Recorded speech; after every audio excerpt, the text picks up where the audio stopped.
Oh, hey everyone. Merry Christmas from a week where decades are happening. We've got a big news week this week. Yeah, there's just a lot going on. Mule was saying earlier in the week we should do a Fuck Cops segment. Not that like every week on the show it's a Fuck Cops week on Red Planet, but like there's been some wacky bullshit, some police getting owned, some horrible shit from some state repression. We'll get into all of that. But yeah, this Zoom meeting is being recorded. What was I going to say?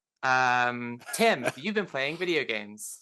I have been playing video games. I was just telling Mule about it. Actually, and we'll be talking about this in the Discord, in the game hole section of the Discord. So, plug if you're interested in Discord games and Join the things. Patreon Discord. Join the Patreon. Yeah, I was playing this game, Cassette Beasts. It rules. It reminds me of like Pokemon used to feel before it got like so bloated with stuff. It's by an indie developer that obviously loves that kind of stuff and obviously shares some political sympathies with us. Yeah, I was just talking about, you meet this guy Eugene, and all the characters washed up on this island from different worlds and times. And you meet this guy, and he it's this confrontation with these kind of like, like suspiciously kind of like pale and creepy looking people in town.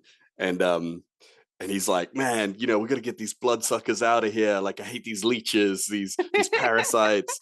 And he scares them off. And he's like, man, like back in my time, we've already banished all of these bloodsuckers from our world. We don't have to deal with this shit anymore. But we got to go down. We got to find them in their lairs. Yeah, we got to go hunt down these vampires in their lairs and defeat them. Yeah. So you go on this little quest. You start going around, and you find one of these hives of bloodsuckers, and it's like this dingy little office. And so you break in with him, and then it just turns out that they're landlords.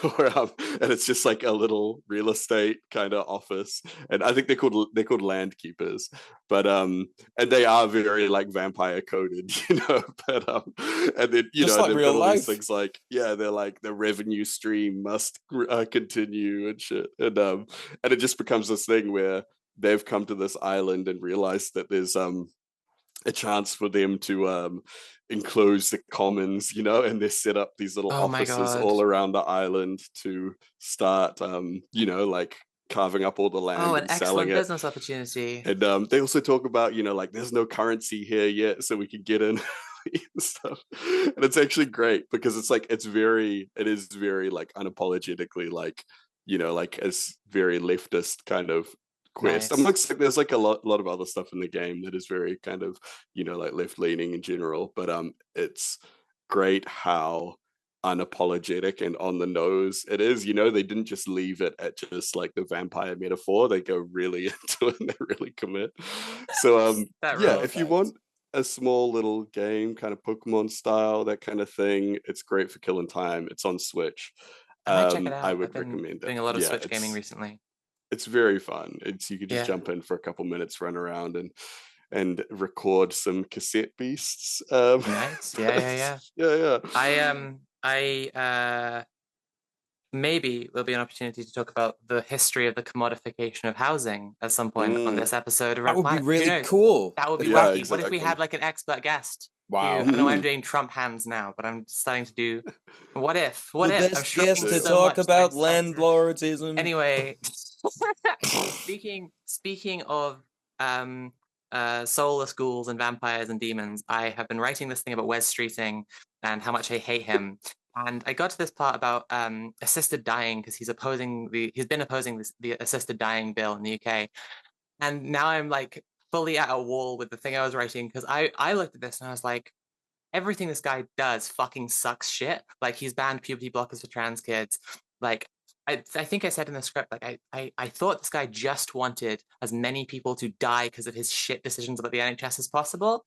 But then I found out he's opposing assisted dying. So now I think maybe his energy just comes from like raw human misery.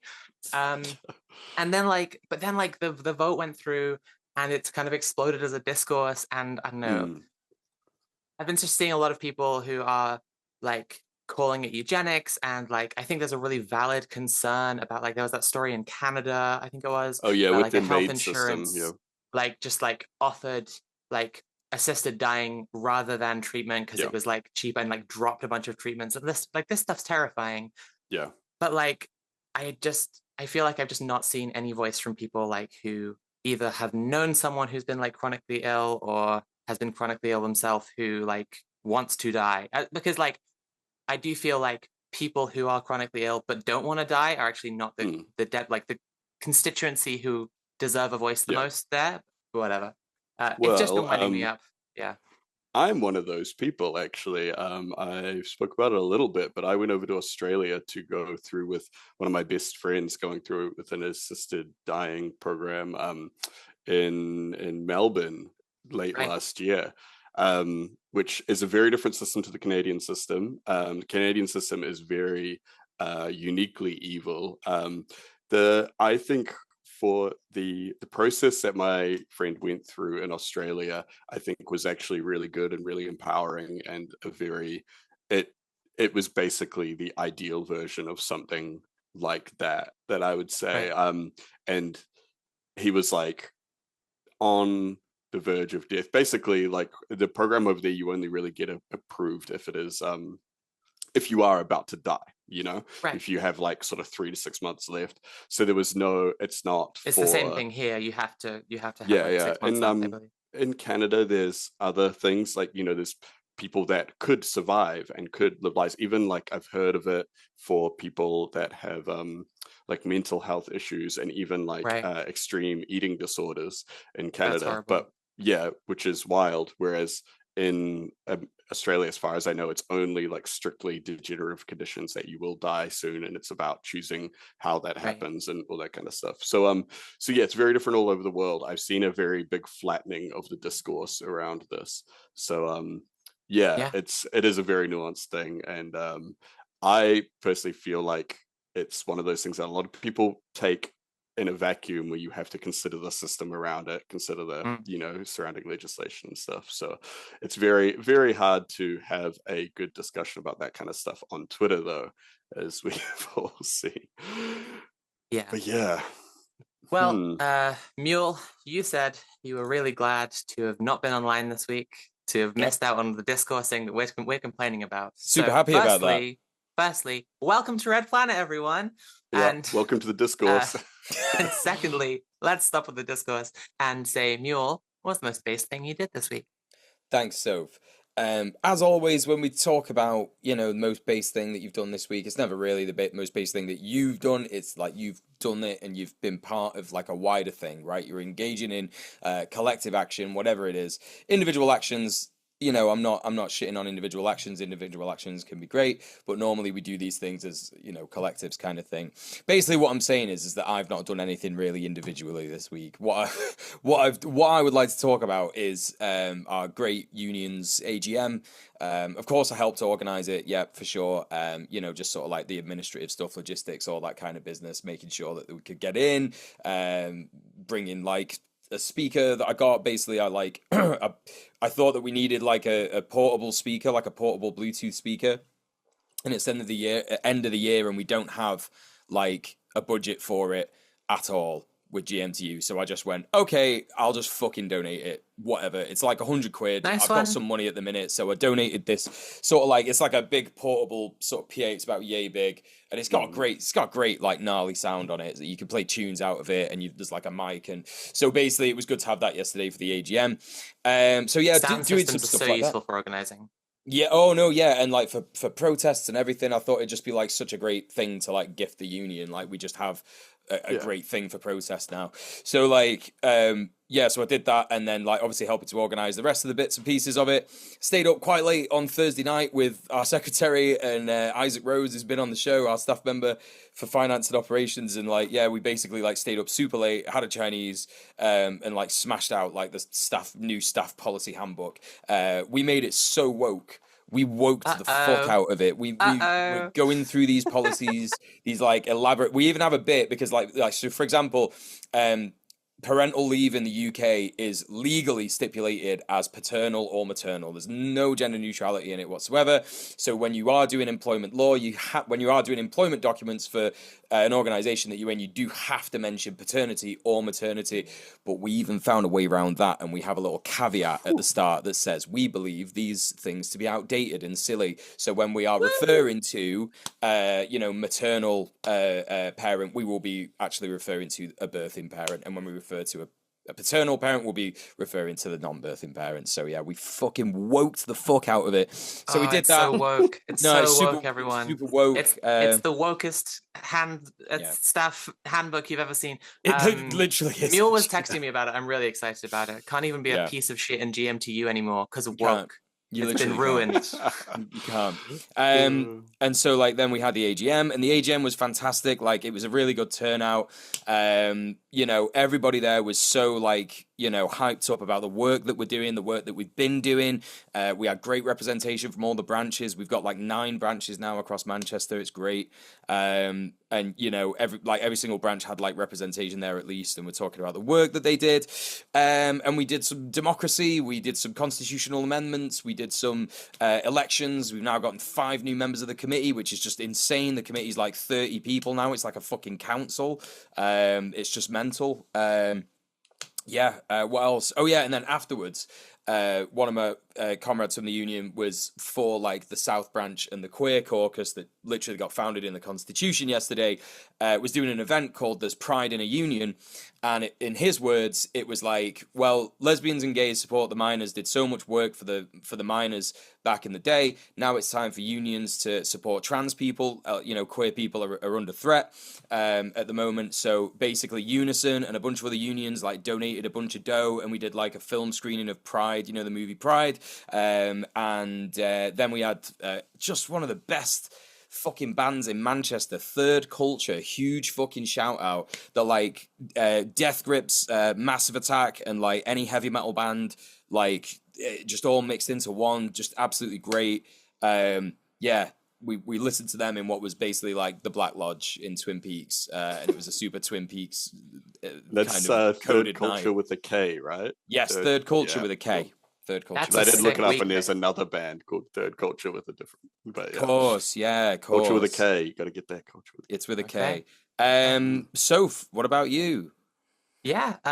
So I mean, the main thing I will be talking about this extensively in the news section. It's the first news piece will be about it, but the Kurdish Community Center in Haringey, North London, got shut down by the Met Police.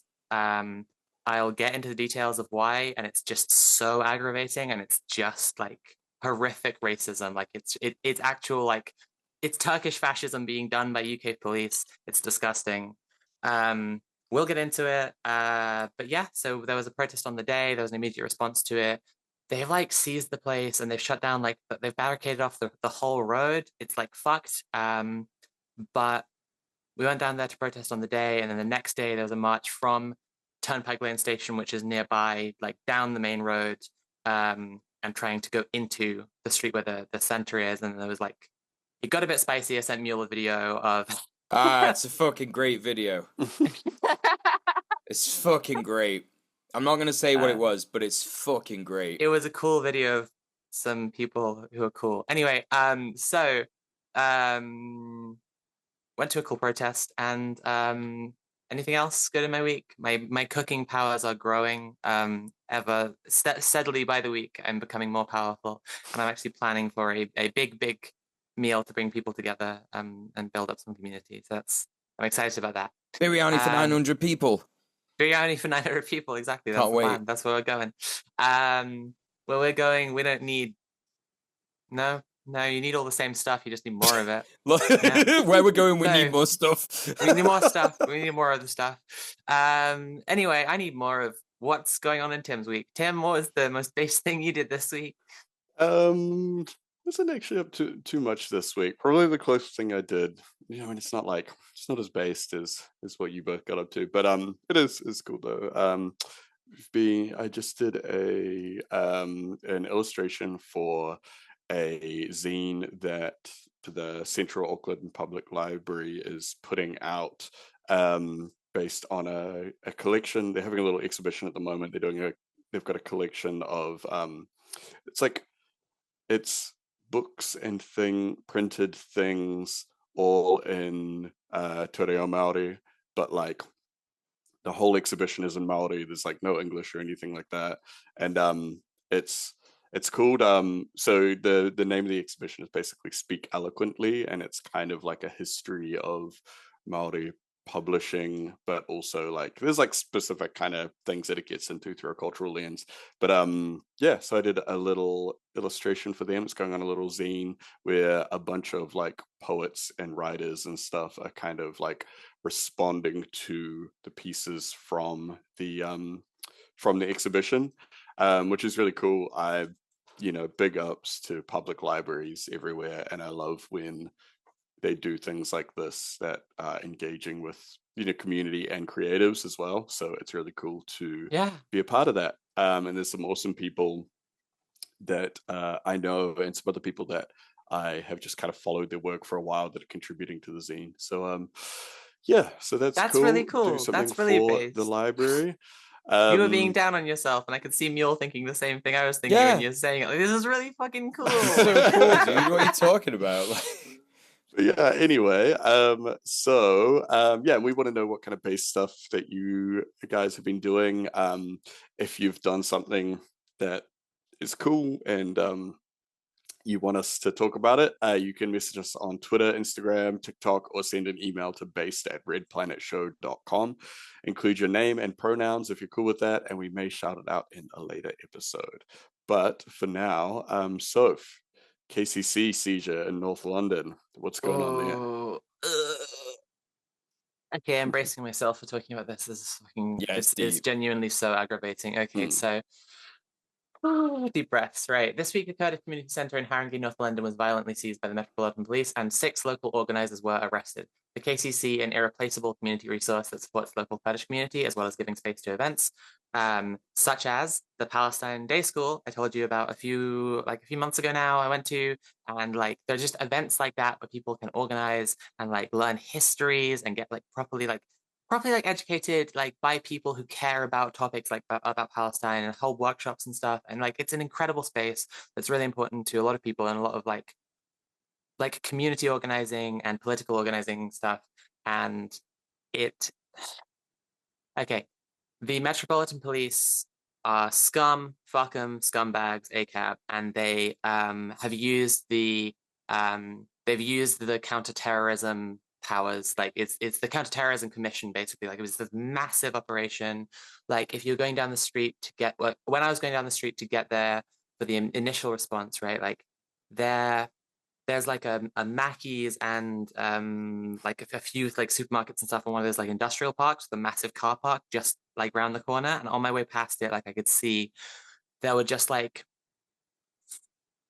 3 or 4 that I could see from the road, like massive cop vans parked out there. And then there were more like stationed basically like around every corner. It was like such a massive police presence, and it was just shocking. Like it was just so disgusting. And yeah, like they just like used as much like power, like such an overreach of police power to shut this place down. And they've arrested 6 local organizers, like I said.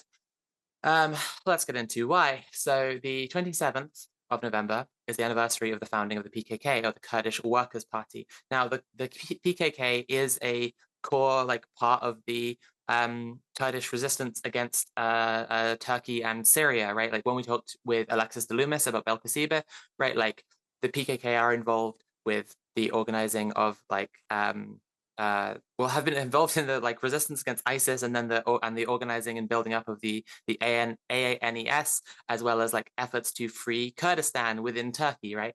And yeah, it's just like being involved at all in the political struggle for the freedom of Kurds is supporting the PKK, right? So to say supporting the PKK, it just means caring that Kurds get their own country whatsoever, right? So this is why, like, on the day after when we were doing the march, like, there was a chant that was like, we are all PKK, PKK is us. Because this is what they arrested these organizers for being supporters of PKK, right? But like this, the fact that it was the anniversary of the founding is not an accident. They were planning to hold talks, and like I was saying about the Palestine Day School, like workshops to like educate people, to like celebrate the founding of the PKK and like inform people on Kurdish history. And so this is plain and simply just the Met Police, like using anti-terrorism powers to shut down the community center of a racial minority group and punish that community. And the Met Police have like stated publicly the organizers are not a threat to the public. It's absolutely disgusting. And just like, the reason that this is happening is that the UK is part of NATO and Turkey is part of NATO. And one of the provisions of NATO is that you have to treat groups that are officially labeled as a terrorist group by governments within NATO as terrorist groups. So last year, there was someone who was arrested and charged with terrorism, with like terror offenses for carrying a PKK flag in public, like just like, you know, like carrying a flag. And it's not like the flag of ISIS, which, speaking of, like at the protest, it's actually kind of funny. Well, okay, so it was funny. One of the guy on the sound system was just like ad-libbing chants, and he was like, because we all understood that like the Turkish state is behind this, like this is repression on behalf of the Turkish state. He was like, it's not the PKK one, it was the Turkish state is a fascist state, and we're all like, the Turkish state is a fascist state. And he's like, the Turkish state is a terrorist state, and we're like, the Turkish state is a terrorist state. And he goes, Turkish state is ISIS. And the first time around, I just laughed, like I didn't say it, and then he said it again. I was like, yeah, the Turkish state is ISIS. Like, fuck these guys. Like, we interviewed people who've been like fighting, like fighting for the like, well, you know, fighting in Syria is fighting against so many things. When we're talking about like, you know, Belkaceba and Alexis Lewis's experience, fighting against ISIS specifically is fighting against so many things. But like, it is also fighting for the freedom of the Kurds. And like, when like Alexis has also talked a bunch of times about how that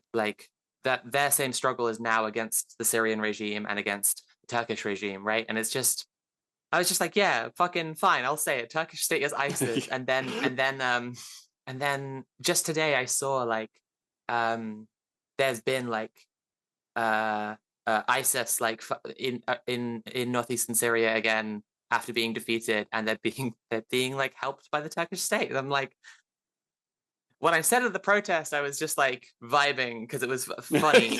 But now I'm like, they are there. Anyway, Man, this is disgusting. This is just, yeah, just let him cook, actually. This is disgusting racist bullshit. Fuck the fuck the Turkish state.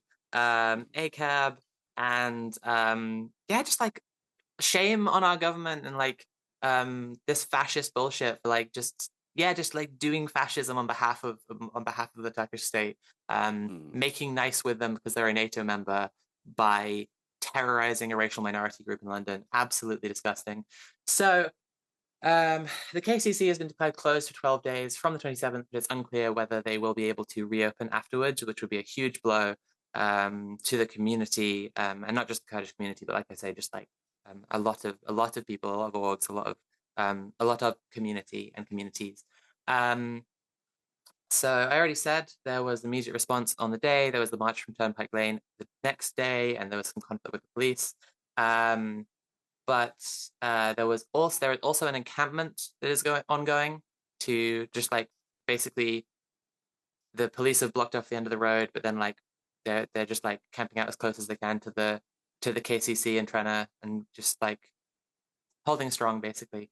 And there was also a solidarity protest by youth activists in Manchester who had a banner. They hung off a bridge that said "Free all Kurdish political prisoners." Yeah, big up the Manx. Big up the Manx. That's the KCC story, and I'm gonna do some deep breathing while Tim tells us about Greenpeace doing something kind of cool. Oh yeah. So Greenpeace activists who like, I know like some people often kind of, you know, like say that Greenpeace are just like libs and stuff, but they actually have like a really good history, I think, in the Pacific, specifically in New Zealand.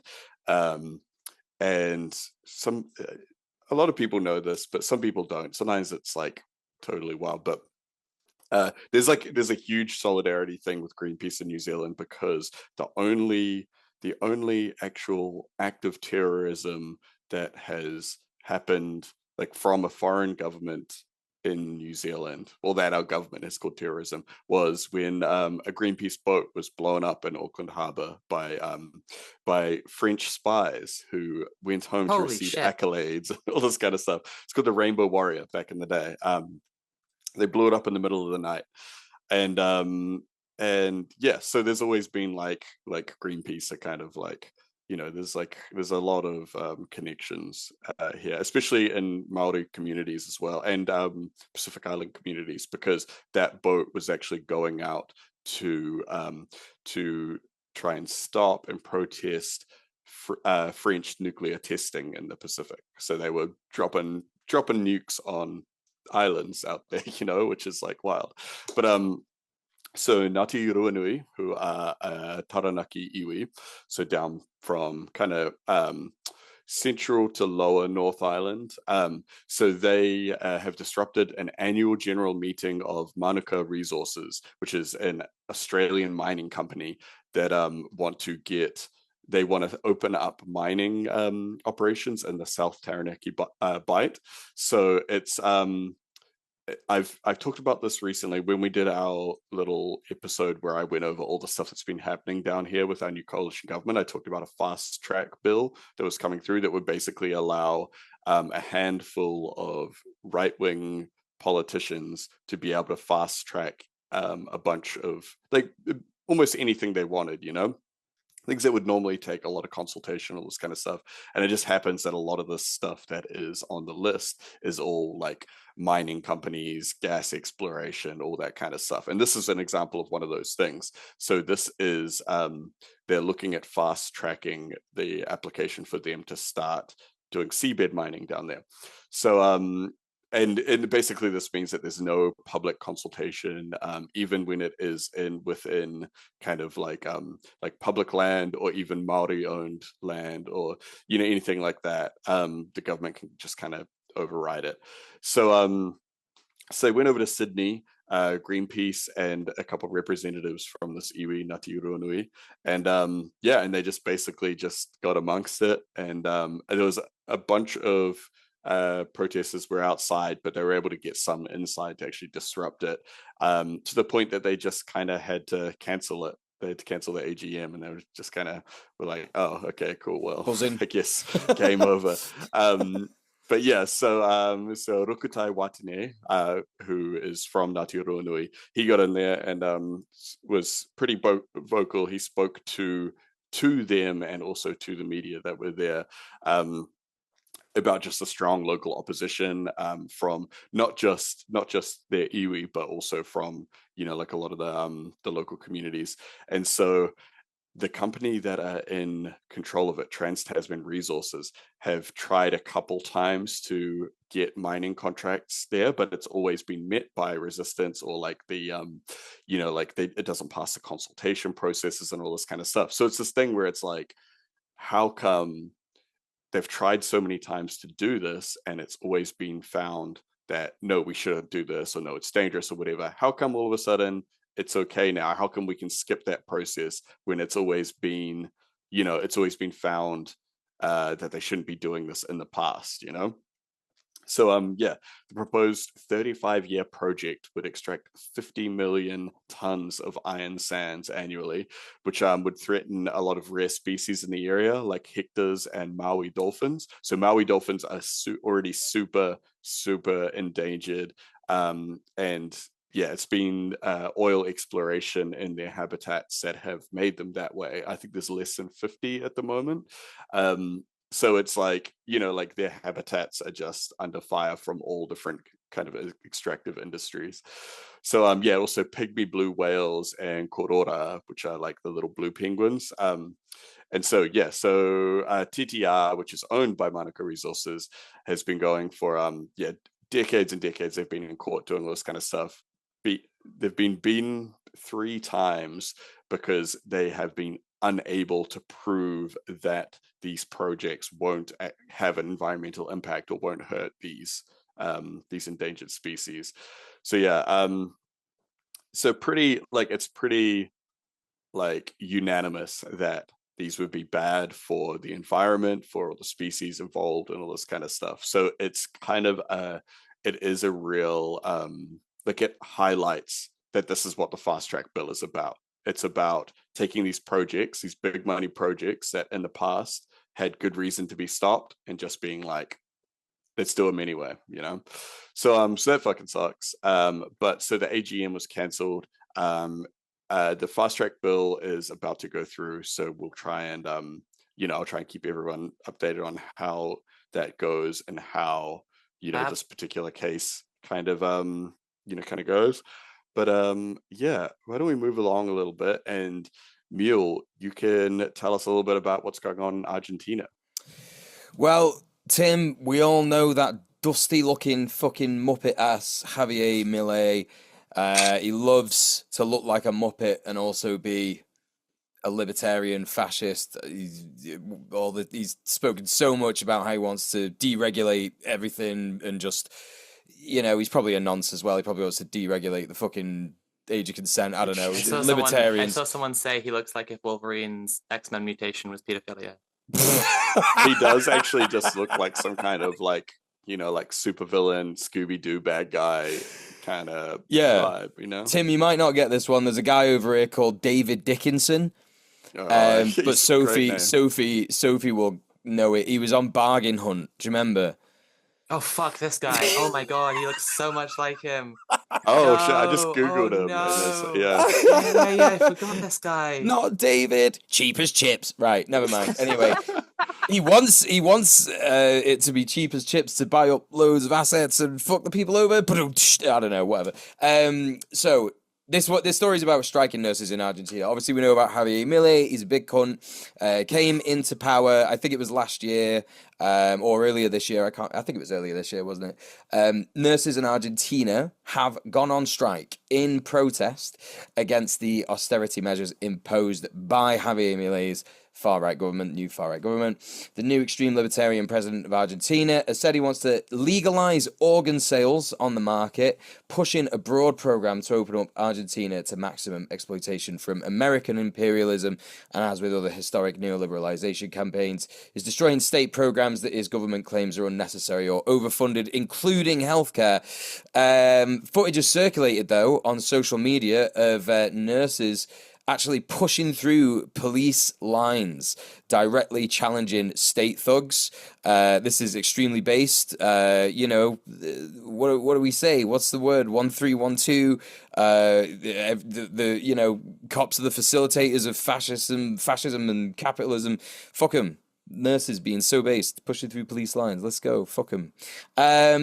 And an estimated 500,000 healthcare workers are currently on strike in Argentina, and more Argentinians every day fall into poverty as a result of this fascist libertarian austerity stuff. I don't know if anyone else has anything to add on that. We don't have a lot of sort of info on this story. It was something that popped up on Instagram, but we thought it'd be good to talk about it.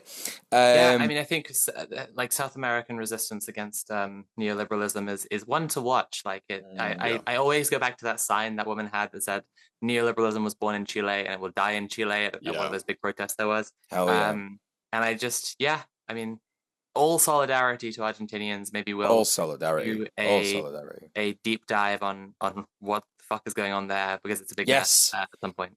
Definitely. Okay, Sophie, tell us about one of the most base things. I know why you gave yourself this story. Fuck you. All right, enjoy it. Okay, so we'll wind around to the thing that's cool. So firstly, there have been big protests in Georgia. So thanks, Mule. So there have been big protests in Georgia, the country, not the state. Because in short, because the government is right-wing and pro-Russian, and Russia is being, as Mule just said, a big cunt on the world stage. And people suspect like there are widespread rumors of like election corruption in the election of the Georgian Dream Party, which was recently elected, who are basically opposing Georgia's entry into the EU. And so there have been these massive protests. I'm going to read from the AP News here. Thousands of demonstrators protesting the Georgian government's decision to suspend negotiations to join the European Union rallied outside the parliament and clashed with police for a second straight night on Friday. The night before, police used water cannons, pepper spray, and tear gas to disperse protesters who took to the streets of Tbilisi, the Georgian capital. The Georgian capital, after Prime Minister Irakli Kobakidze of the ruling Georgian Dream Party announced the suspension. The Interior Ministry said it detained 43 people during the protests. On Friday evening, protesters again swarmed the parliament, with some trying to break through the metal gates to the building. Riot police used water cannons to push them away from the building and later moved to force them farther back along the Rustaveli Avenue, the city's main boulevard. Some of the protesters used garbage bins and benches to try and build barricades. Clashes between the police and protesters also erupted late Friday in the Black Sea port of Batumi. Georgian Dream's disputed victory in the October 26th election, which was widely seen as a referendum on the country's aspirations to join the European Union, has sparked massive demonstrations that led to an opposition boycott of the parliament. The opposition said the vote was rigged under the influence of Russia to keep Georgia in its orbit. So, this is all... It's tricky. It's tricky because in everything that is within the political influence of Russia is subject to a constant info war. And I'm using that term deliberately because it's full of conspiracy theories. Putin and his government love to use information and misinformation to control, not to control narratives per se, but to create just enough noise that people can't tell what the fuck is going on. And it does drown support for their enemies when they're at war, right? This is a huge thing that's happened with Ukraine. I talked about it in my video, Conspiracy on the Left, when the invasion of Ukraine had only just begun. Anyway, so when we hear election interference, it's like we think about fucking Trump, but it's like maybe there has been, maybe it's misinformation is circling around, because once there is like a bunch of conspiracy shit on one side, there will be an escalation of it on the other side as well. Either way, people are not fucking happy, and I take that as its own kind of truth. And what we saw circulating today was a video of someone who has constructed a firework cannon. Oh yeah, baby. Oh yeah. A bunch of multi-rocket firers together with a big handle and firing them at the cops who are trying to water cannon them at the same time. In one of the first clips I saw, he slipped because they're like blasting a water cannon at him, but then like people run over and they like prop him up and hold him in place to help him do it. It's just so amazing. Like the police are, it's like a mythic elemental battle. The police are trying to suppress. They literally have a water cannon and they're trying to just extinguish the fireworks of revolution against them. It's so fucking powerful. So good. It earns so hard. God damn it. I think the reason I'm hedging a little bit around the politics of what's going on is that we don't totally understand the situation in Georgia. And this story was just leading to me talking about this firework cannon, which when we're talking about incredible creative shit that people do when they're fighting the cops, this takes the cake. Wow. It was so cool. Very cool to see. Anyway,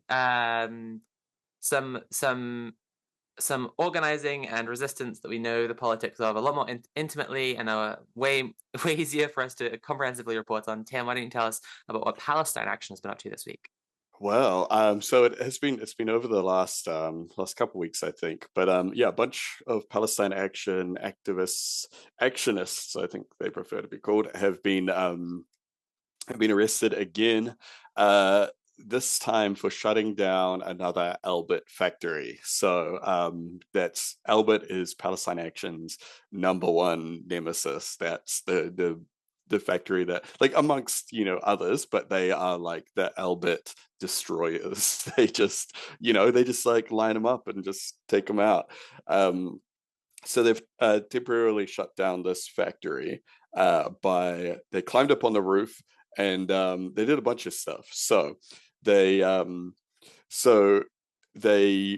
smash holes in the skylight things and in the roof and tossed in red smoke bombs. So the smoke bombs filled up the factory and set off the fire, what is it called? The sprinkler system, and ruining all of the the electronic equipment that they're building and assembling inside.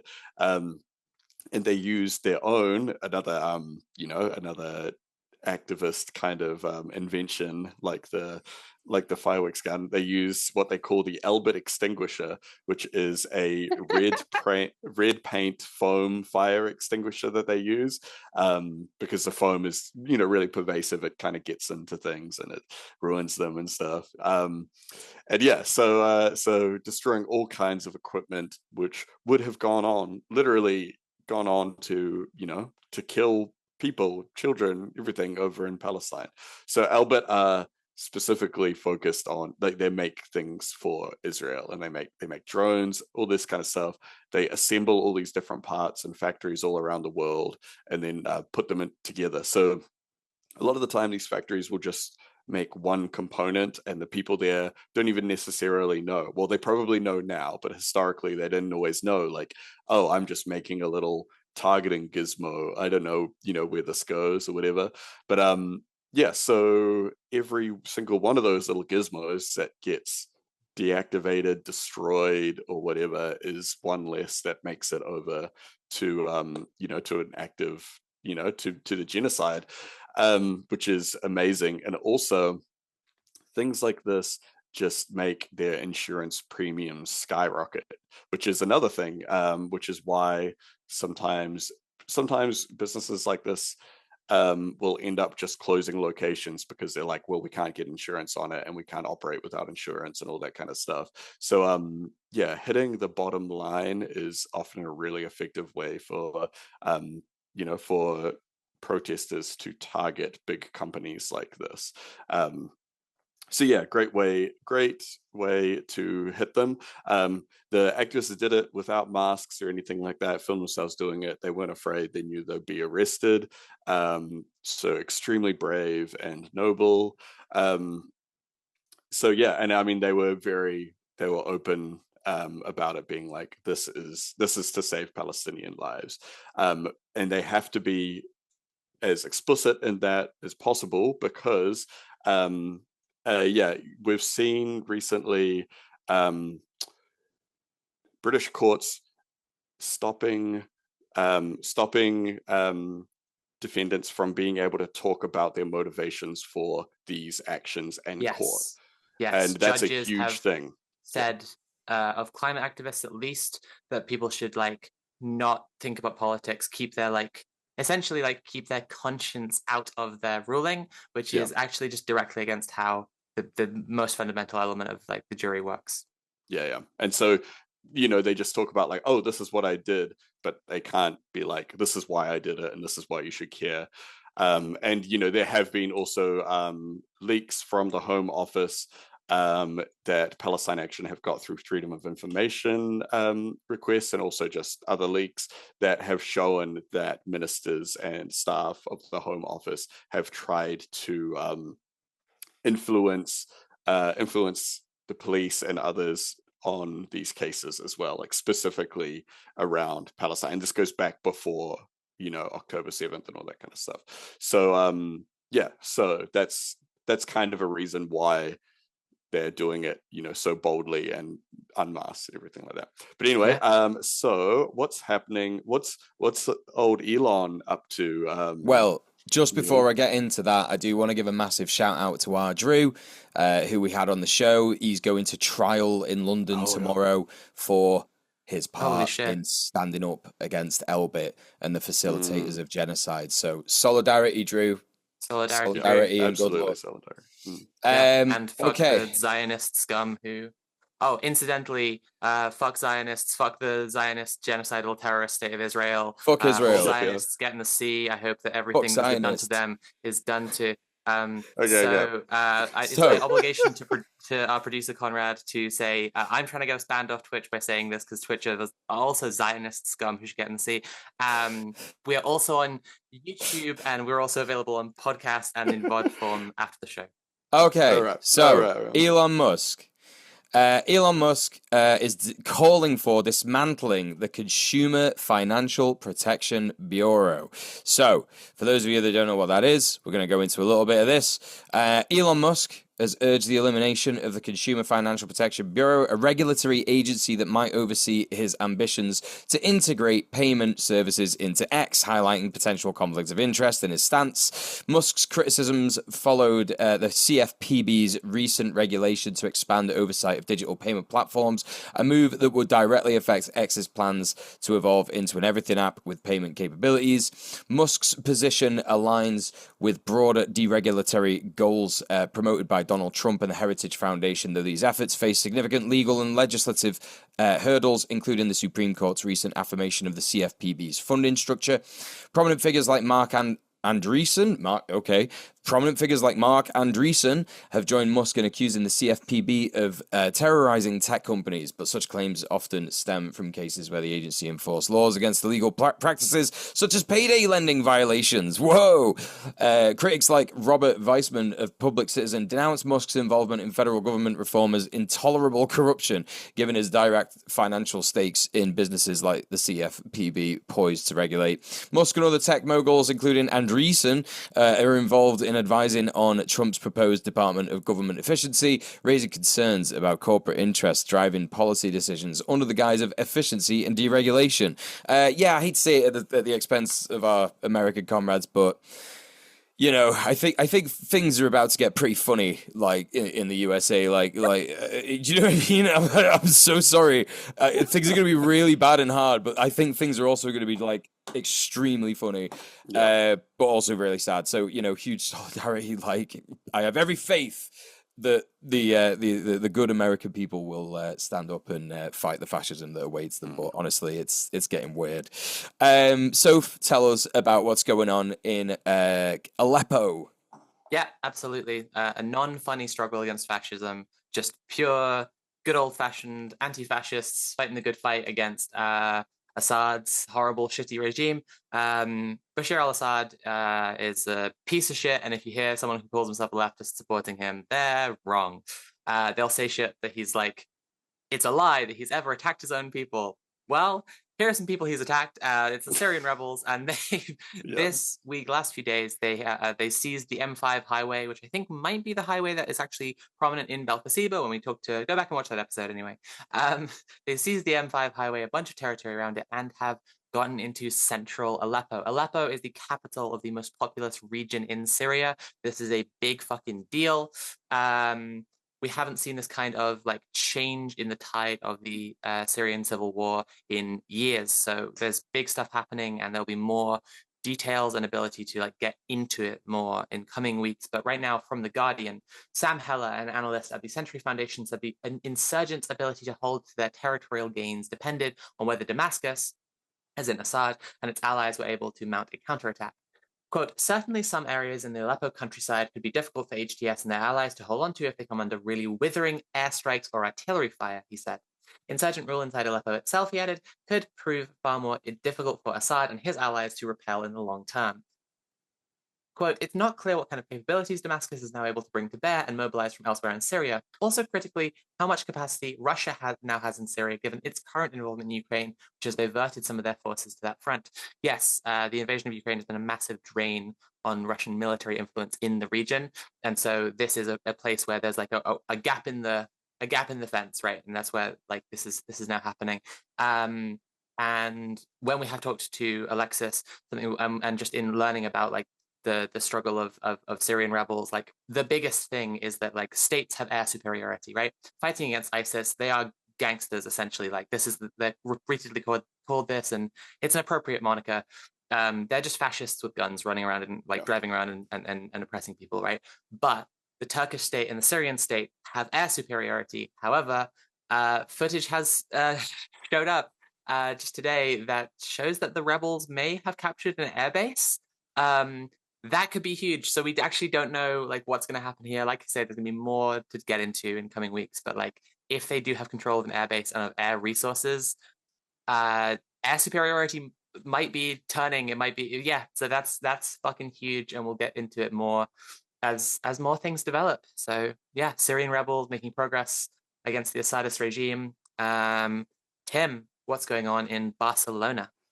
So tens of thousands people marched in Barcelona to protest skyrocketing rent prices, highlighting the widespread dissatisfaction with governmental inaction on a worsening housing emergency that disproportionately affects renters and migrants.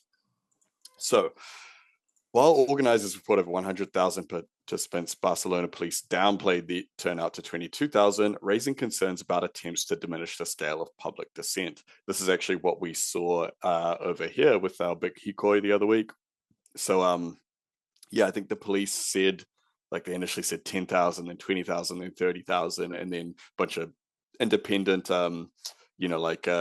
organizations that special in this thing said that it was like 100,000 at least. So, so rental prices in Spain have nearly doubled in a decade, far outpacing wages, especially in major cities like Barcelona, where gentrification and tourism-driven short-term rentals exacerbate the displacement. So Spain lags behind OECD countries in public housing availability, with only 2% of its housing stock classified as public rental housing, compared to significantly higher percentages in France, UK, and the Netherlands. Protest leaders such as Barcelona's tenants union are advocating radical measures like rent strikes, reflecting growing frustration with authorities' perceived prioritization of landlords and developers over residents.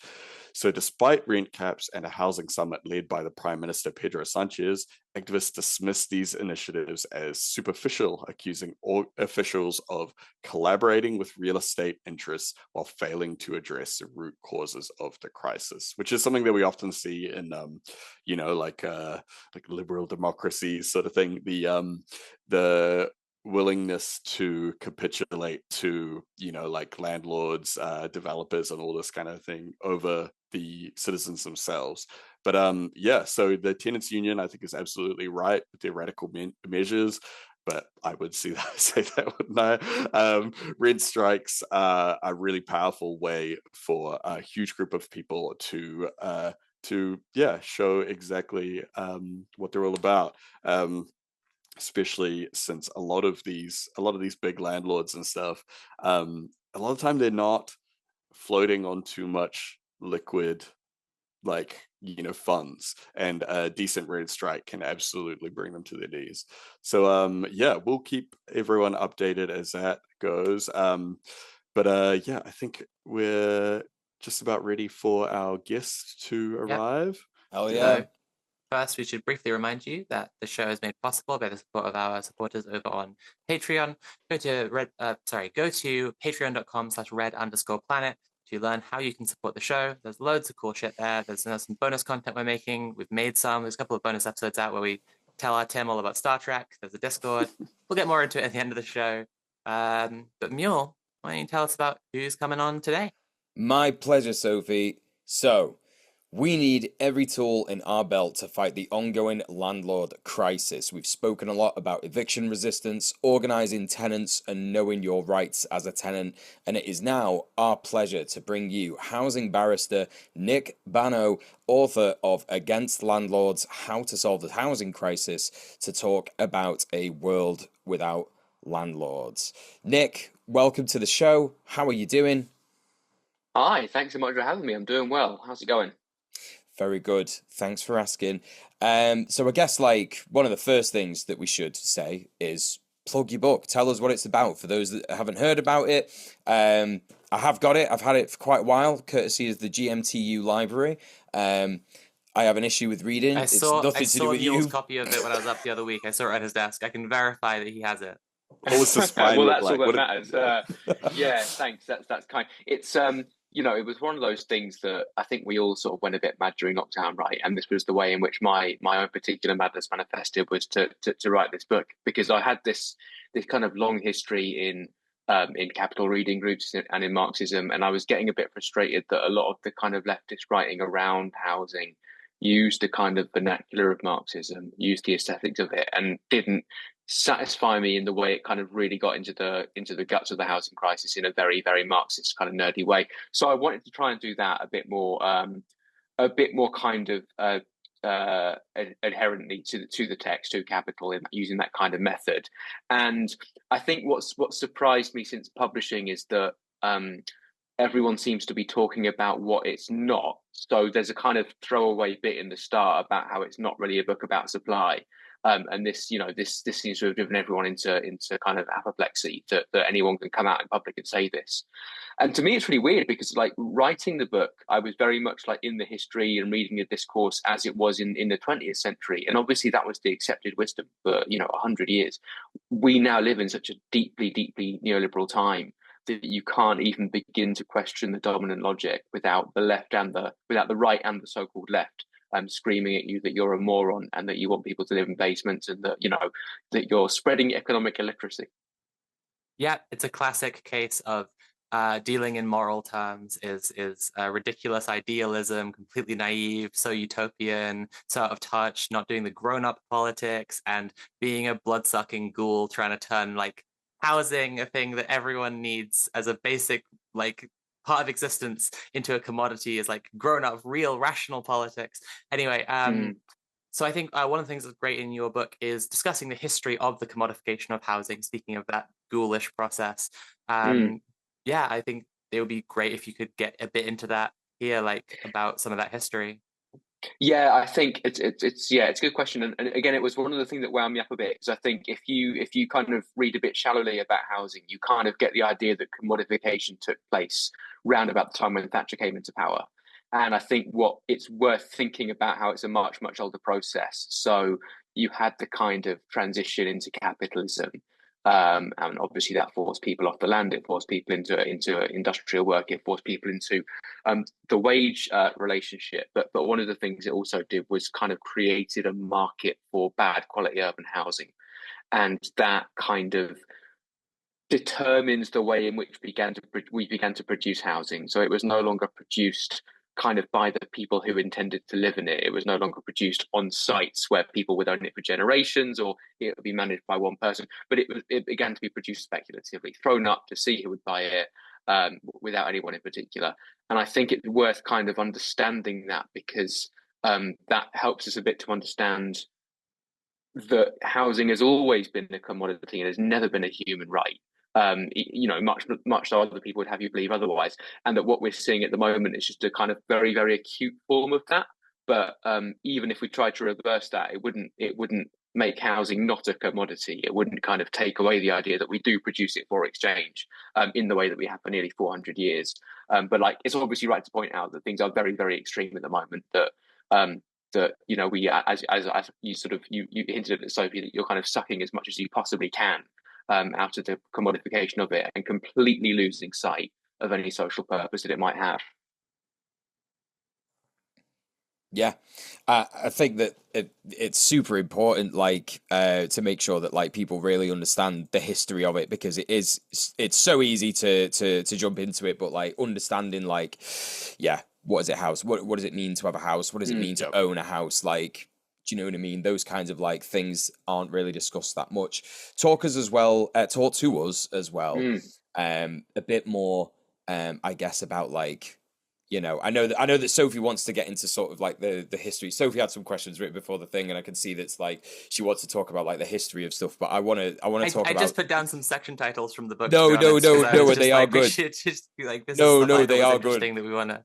Okay. Yeah. No. Go on. Yeah. Go on. Okay. So like, what I was going to ask is, because obviously another part of what you do is you're a housing barrister, and like, what was the sort of the inspiration to do that, and what was the sort of progression? Because like, were you a Marxist first? Were you a lawyer first? Like, how did it go? Like, I mean, I was sort of both at the same time, but they never really matched up very well. You kind of treat your job as your job, and your kind of Marxism as a thing on the side. And what's been really interesting about doing this is bringing the two together. And it's a bit like parents' evening, right? It's two very different parts of your life that are suddenly in the same place at the same time, and it's very scary. You don't like them seeing each other, but it's been really good fun. And I think one of the things that kind of shocked me about being a lawyer, because I've been active in housing struggles for a long time, but that's very separate from work. And in housing struggles, obviously, everyone hates their landlords. Everyone hates the council. Everyone hates the government, and they're all correct. And when you sit down with a client as a lawyer, And it'll be someone who is in a very, very dangerous housing situation, or they're about to be evicted with their kids and have got nowhere to go, and they're just facing this kind of horror. They didn't have the same kind of passionate, vehement hatred for their landlord as you kind of get from the street politics end of things. And I think that's partly because the law in general is just very, very good at sanitizing whatever dispute you have and making it seem less of a clash. And I think it's partly because of the very, very successful way in which Thatcher and Blair kind of built this class of petty landlords, where they are just ordinary people and they're very, very present in our lives.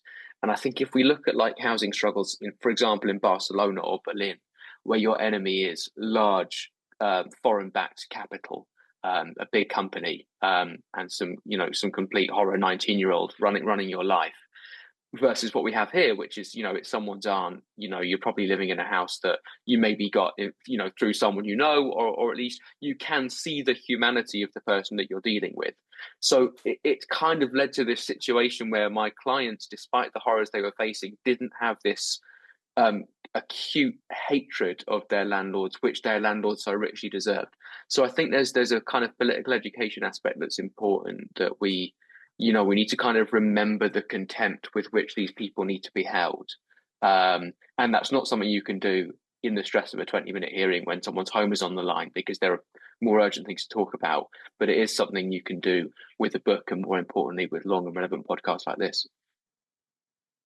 I think that's the first time anyone's ever called our podcast relevant, so really appreciate that. Needed that today, homie. I'm always calling it the only relevant podcast. It doesn't count when it's us. It doesn't count when it's us. Well, I've said it now. It's official. It's literally official. Nick Bano, 100% stamp of approval. Red Planet. There you go. So, actually, sort of brings us back round to one of the other points that Sophie had written down here, which is the making of the English landlord class. Because you were talking about that, because obviously that's the history there that you spoke about, sort of the 20th century stuff, and then bringing it sort of like a bit more to speed with neoliberalism. Talk to us about that, like, because it's one of the things I think you've said this in interviews before, where like there was a time when, like you say, everybody hated their landlords, but like it was embarrassing even to admit that you were a landlord because of that. And that's kind of where we were at before Thatcher. Because it's a shockingly high proportion of people, right? It's like 1 in is it 1 in 10 people in the UK? 1 in 21. 1 in 21 people is a okay, landlord. Right. But that's I think so huge. It's huge. Four times as many landlords as teachers. But I think the interesting thing is that the presence of corporate landlordism is very, very small. I mean, some estimates put it at below 1%. And partly that is like really old medieval stuff, in that we had these ancient laws here called mortmain, which was to prevent monasteries owning land, because they were then owned in perpetuity, and it would never be passed down through inheritance. So for the whole Middle Ages, it was illegal for a non-natural person to own land. It had to be owned by a living human being. And we've kind of got the remnants of that, the vestiges of that, but that was really kind of trumped up post-war, when there was a mass divestment from rented housing by companies and in general, partly because rent controls meant that it just wasn't profitable to be a landlord, so they all fucked off elsewhere, but partly because there were lots of scandals at the time. There was the Rackman scandal. There were things like that. And the big landholders, primarily the Church of England, were just too embarrassed to be landlords, because they were held in such contempt. There was a big scandal at the time with a guy called Nicholas van Hoogstraten, who was a big landlord on the south coast, one of the few landlords left standing after the collapse in the 70s. And he was like an unbelievable shit. And one of the many, many things that he was convicted for was paying some lads to throw a hand grenade through the window of a rabbi. I mean, this was just an unbelievable monster. And this was the kind of reputation that landlords had. So Thatcher came along and obviously created the economic and legal conditions for landlordism. And the Blair era seems to have been the project of restoring public trust, restoring this kind of public face of landlordism that wasn't violent thugs, that wasn't sort of rack renters and crooks, but like perfectly respectable people who you could have around the Christmas dinner table. Yeah, because it's the evolution of, it's like Thatcher made it easier for people to buy, but specifically within the, like, with the project of becoming a landlord in mind, and then Blair has like doubled down on that. Could you speak to some of the legal changes that have or like governmental policy legal changes that have progressed over that period? Yeah, so the legal changes took place in the late 80s, and I think what to understand how they work, you kind of got to compare it to both what we used to have and what other countries have. So almost everywhere around the world, and historically Britain had regulations on landlords that were specifically designed to interrupt the kind of natural rent-raising frenzy that happens if you leave landlords to their own devices. So states all around the world, and historically Britain has secure tenancies and some form of legal interruption to rent raises, which means that your landlord can't just ring you up and say, guess what, rent's gone up by 100 quid. Thatcher dismantles that in the 80s, and that phases out over time, because if you have an existing tenancy, it's secure and you hold on to it for as long as you can, and it's only when a new tenancy is granted after 88 that you have a Thatcherite tenancy of the kind we have today. But over time, of course, they dismantled the regulations that had been holding landlords back. And over sort of 10, 15, 20 years, landlords came to realize that insecurity, which we live with, which we take to be a fact of life, these 6 month short life tenancies, is an amazing economic tool, because you can just ring up your tenant and say, guess what, the rent's going up by 100 quid. And, what option do we have when they do that, right? They didn't do that from the start, because there's a kind of like structure of feeling thing about how long it takes landlords as a class to realize what power they have. But over time, they learned it. And in combination with that very, very weird social switch that went on in the Blair era, I don't know if he intended it or not, but I think we probably all grew up with those property programs that kind of sanitized the reputation of the landlord until it became this kind of defensible, perfectly respectable pastime. So in combination, those were two very, very powerful forces. Yeah, absolutely. Absolutely. I think house flipping shows it's an interesting thing, right? Because I think that at the same time, there were a lot of shows that were, as Mark Fisher points out, like demonizing people who are on benefits. And I think it's in Post-Capitalist Desire, the transcript of Fisher's last lecture series is discussing with his students, it's almost a masochism of the working class to be watching a show about how bad and shit and uneducated poor people are. And I think that culturally it feels like a similar thing, and it's always hard when you're talking about media and culture to not sound conspiratorial when you're saying what was the drive here, how did this come about? But I think that's a really good point, and I guess if you wanted to kind of defend that process, if you were like an arch bear, right, who wanted to justify it, the argument you might make is that landlords as a class are actually very surprisingly poor. Their wages aren't high, their non-rent income is very, very low. So I think if you wanted to argue that it was a success, and it was, you took the kind of working class out of being feckless and benefit dependent and into the property game, where the similar kinds of people on low wages were suddenly doing very, very well for themselves out of this magic money generation machine. And for a long time it worked, and it worked for a lot of people. I mean, millions of landlords out there of modest means have done phenomenally well. Yeah, I think that's it's one of the worst things about particularly capitalist realism in Britain, is that one of the biggest ways that people think about escaping capitalism is via becoming a landlord. It's via owning property, getting on the housing ladder. It's always called being on the housing ladder. It's never called owning a home anymore. It's oh yeah, we want to get our foot on the housing ladder. No, you just need somewhere to live, well, right? That was another thing that's become huge in culture, is house flipping shows as well as landlord. Fucking makes me sick. It's always climbing the property ladder. Yeah, and they're not wrong. Obviously, their analysis is correct, and what it meant was that you could have this kind of system of very, very bad wages, very, very bad pensions, crumbling public services, because being on the property ladder was sufficient to kind of to hold you up, despite all of those things.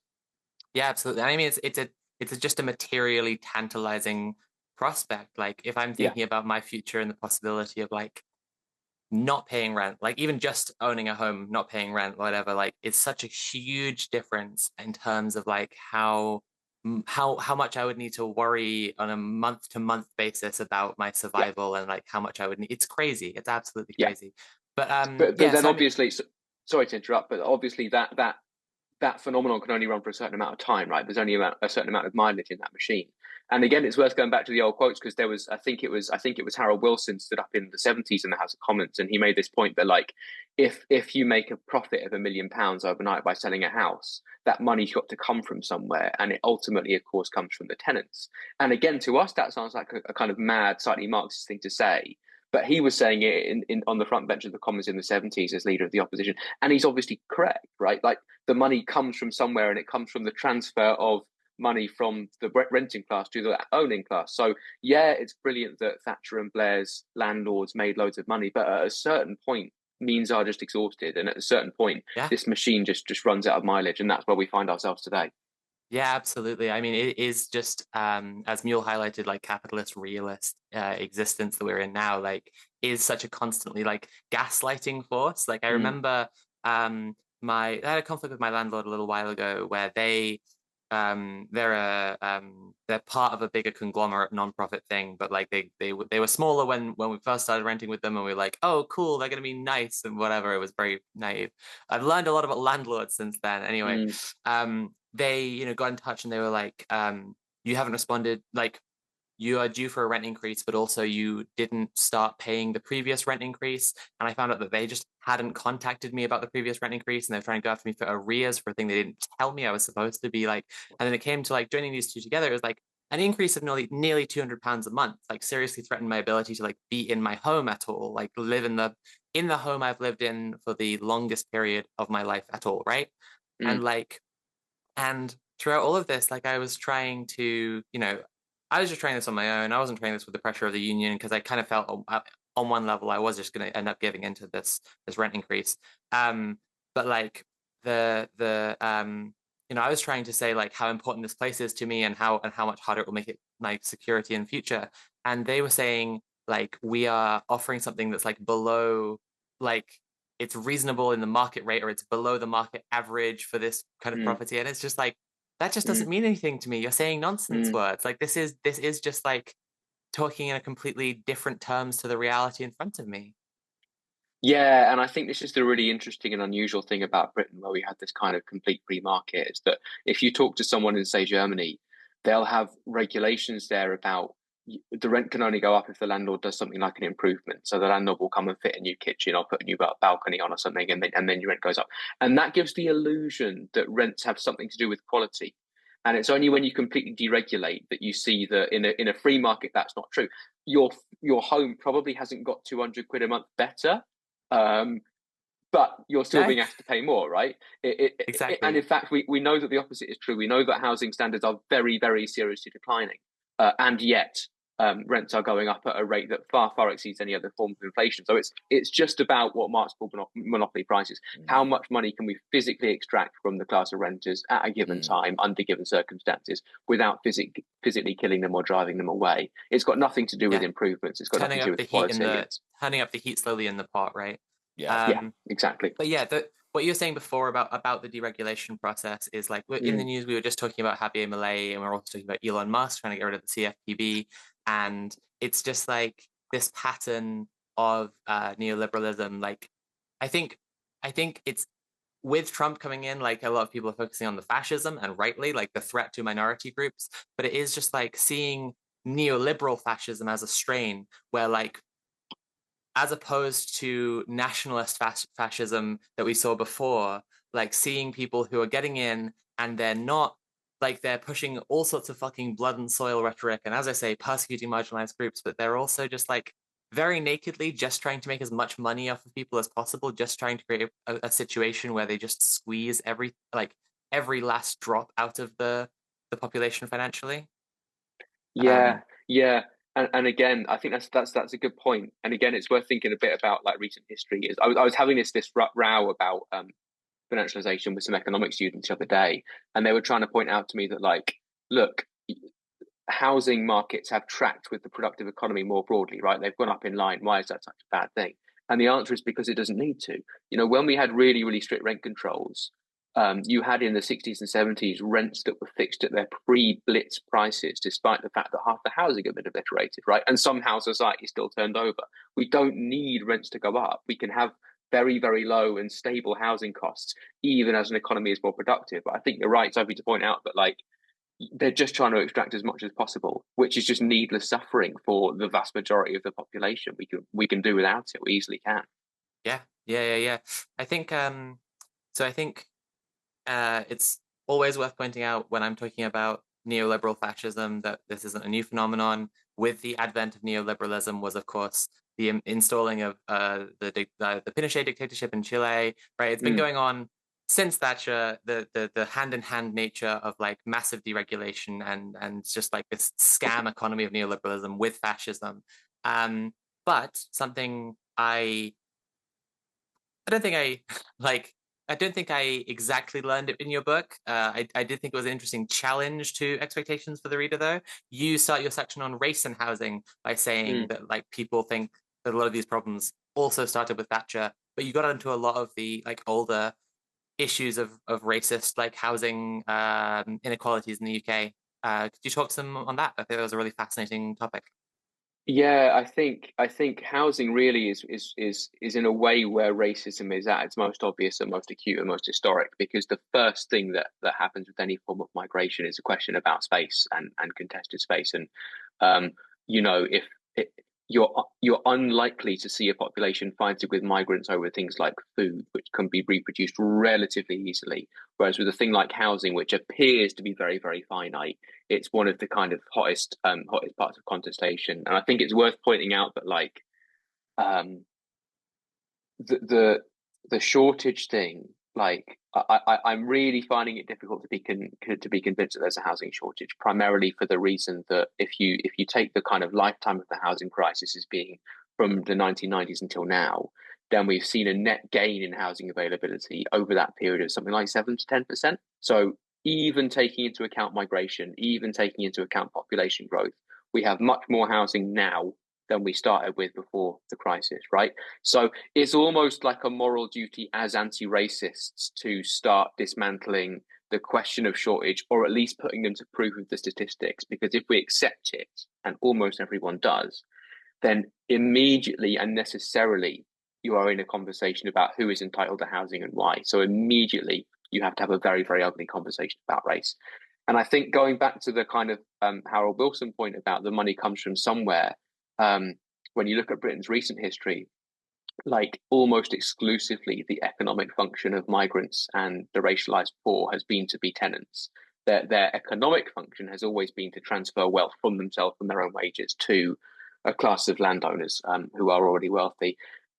It tended at the start of the social housing project to exclude migrants and racialized people, despite the fact that not only was the wealth that created that social housing the direct product of colonial plunder, but the labor that built that housing tended to be migrant workers as well. So that social good which they had built was withheld from them until we reach that kind of Blairite point at which social housing starts to be devalued and starts to be not worth having.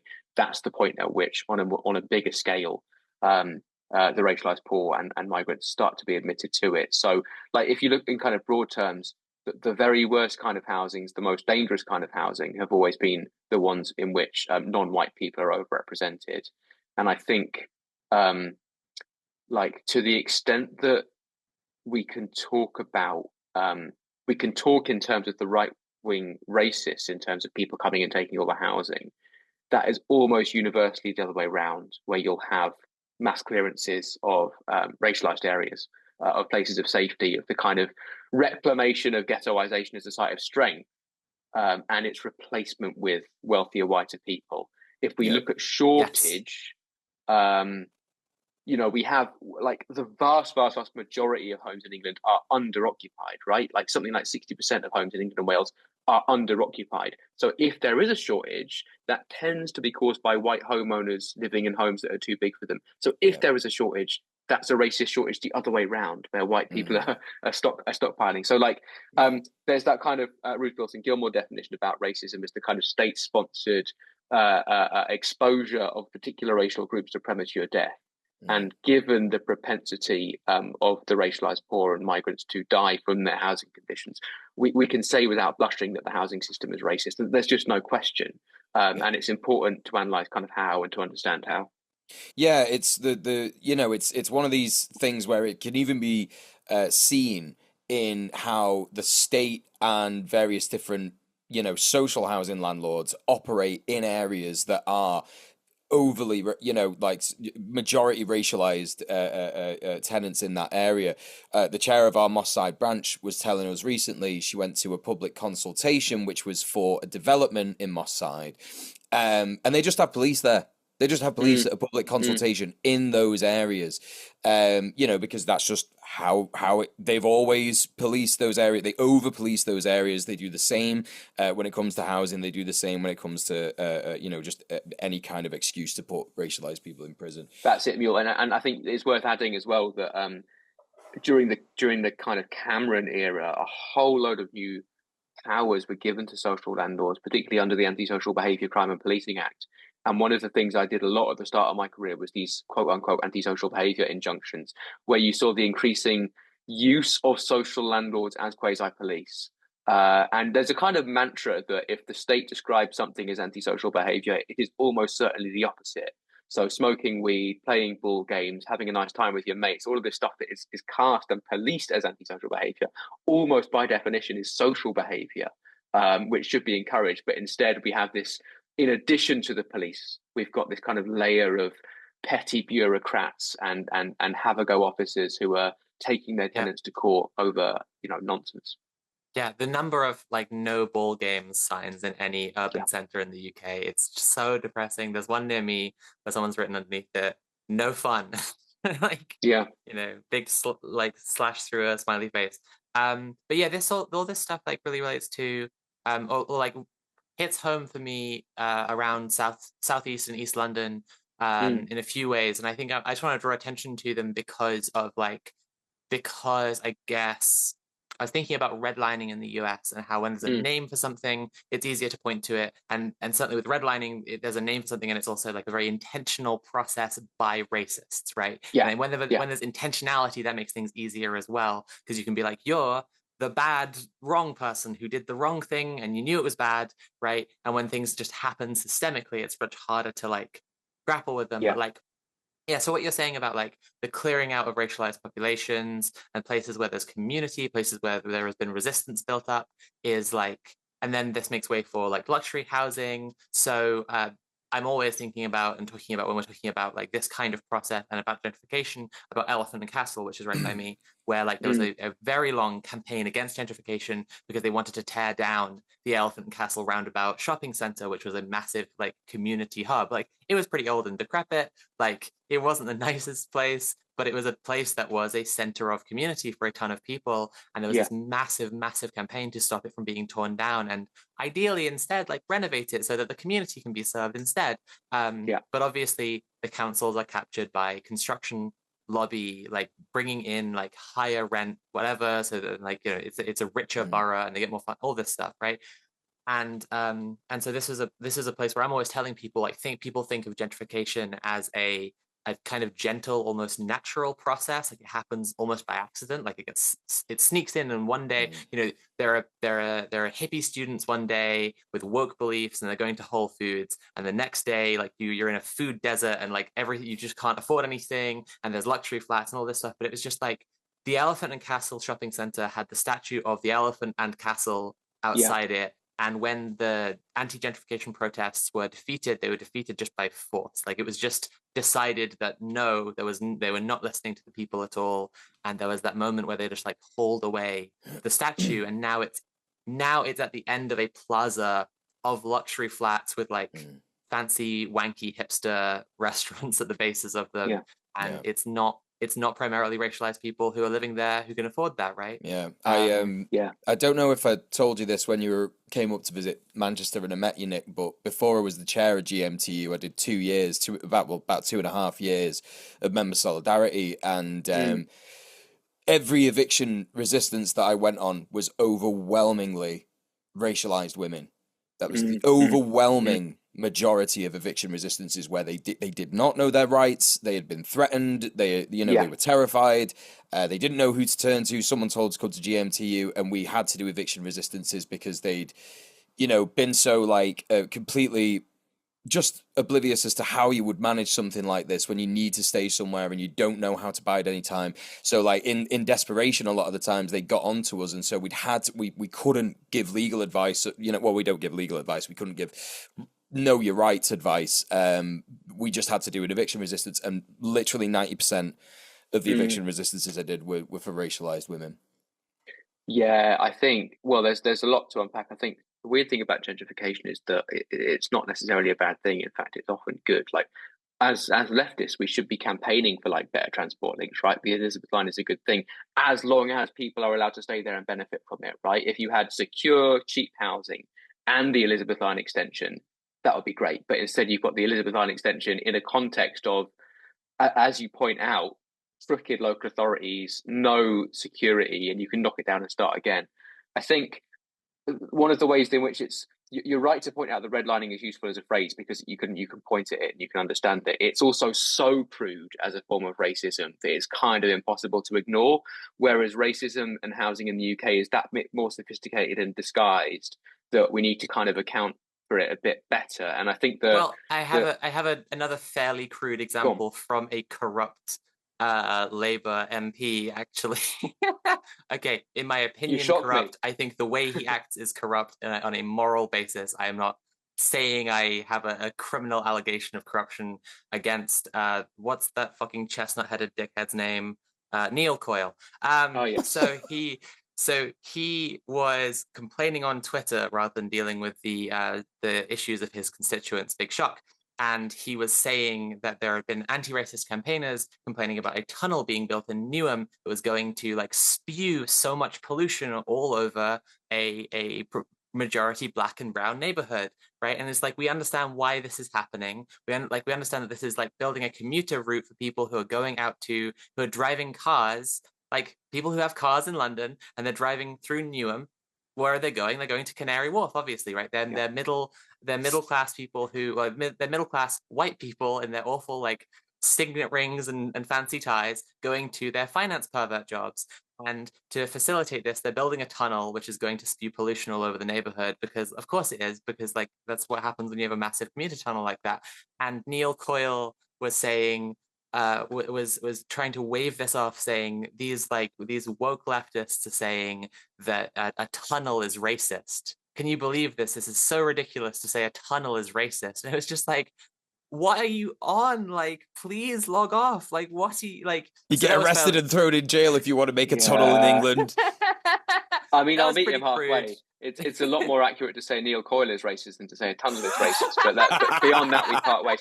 I think, I mean, it's horrible. The way it's easiest for me to understand and communicate is I write in the book about a man called Bisnoor Rahman, who's probably the worst thing I've ever had to deal with in all of my time being a housing guy, is the person who died in the fire just off Cable Street a couple of years ago now, in a sort of flat where 17 or so, mainly delivery drivers, mainly Bangladeshi men, had been staying in a 3-bed flat. And you think about like the lifetime of that site, which was East End, primarily poor, white, Jewish migrant area. The flats would have been built in the 50s, probably for white working class people. It would then privatized and sold off to someone, we don't know who. It then became a buy-to-let. And then the real horror is Theresa May comes along and brings in things like the right to rent as part of her hostile environment, which meant that she necessarily created a black market for housing among people who didn't have the right to rent. So you have this horrible, horrible death from a fire in a flat where the flat had originally been built as like a site of prosperity, a site of safety, a site of like decent social reproduction for all of its flaws. And it had been turned into a site of skimming the wages of migrant workers and a site of death. All of this within a mile of the centre of the city of London, within a mile of a major world financial centre.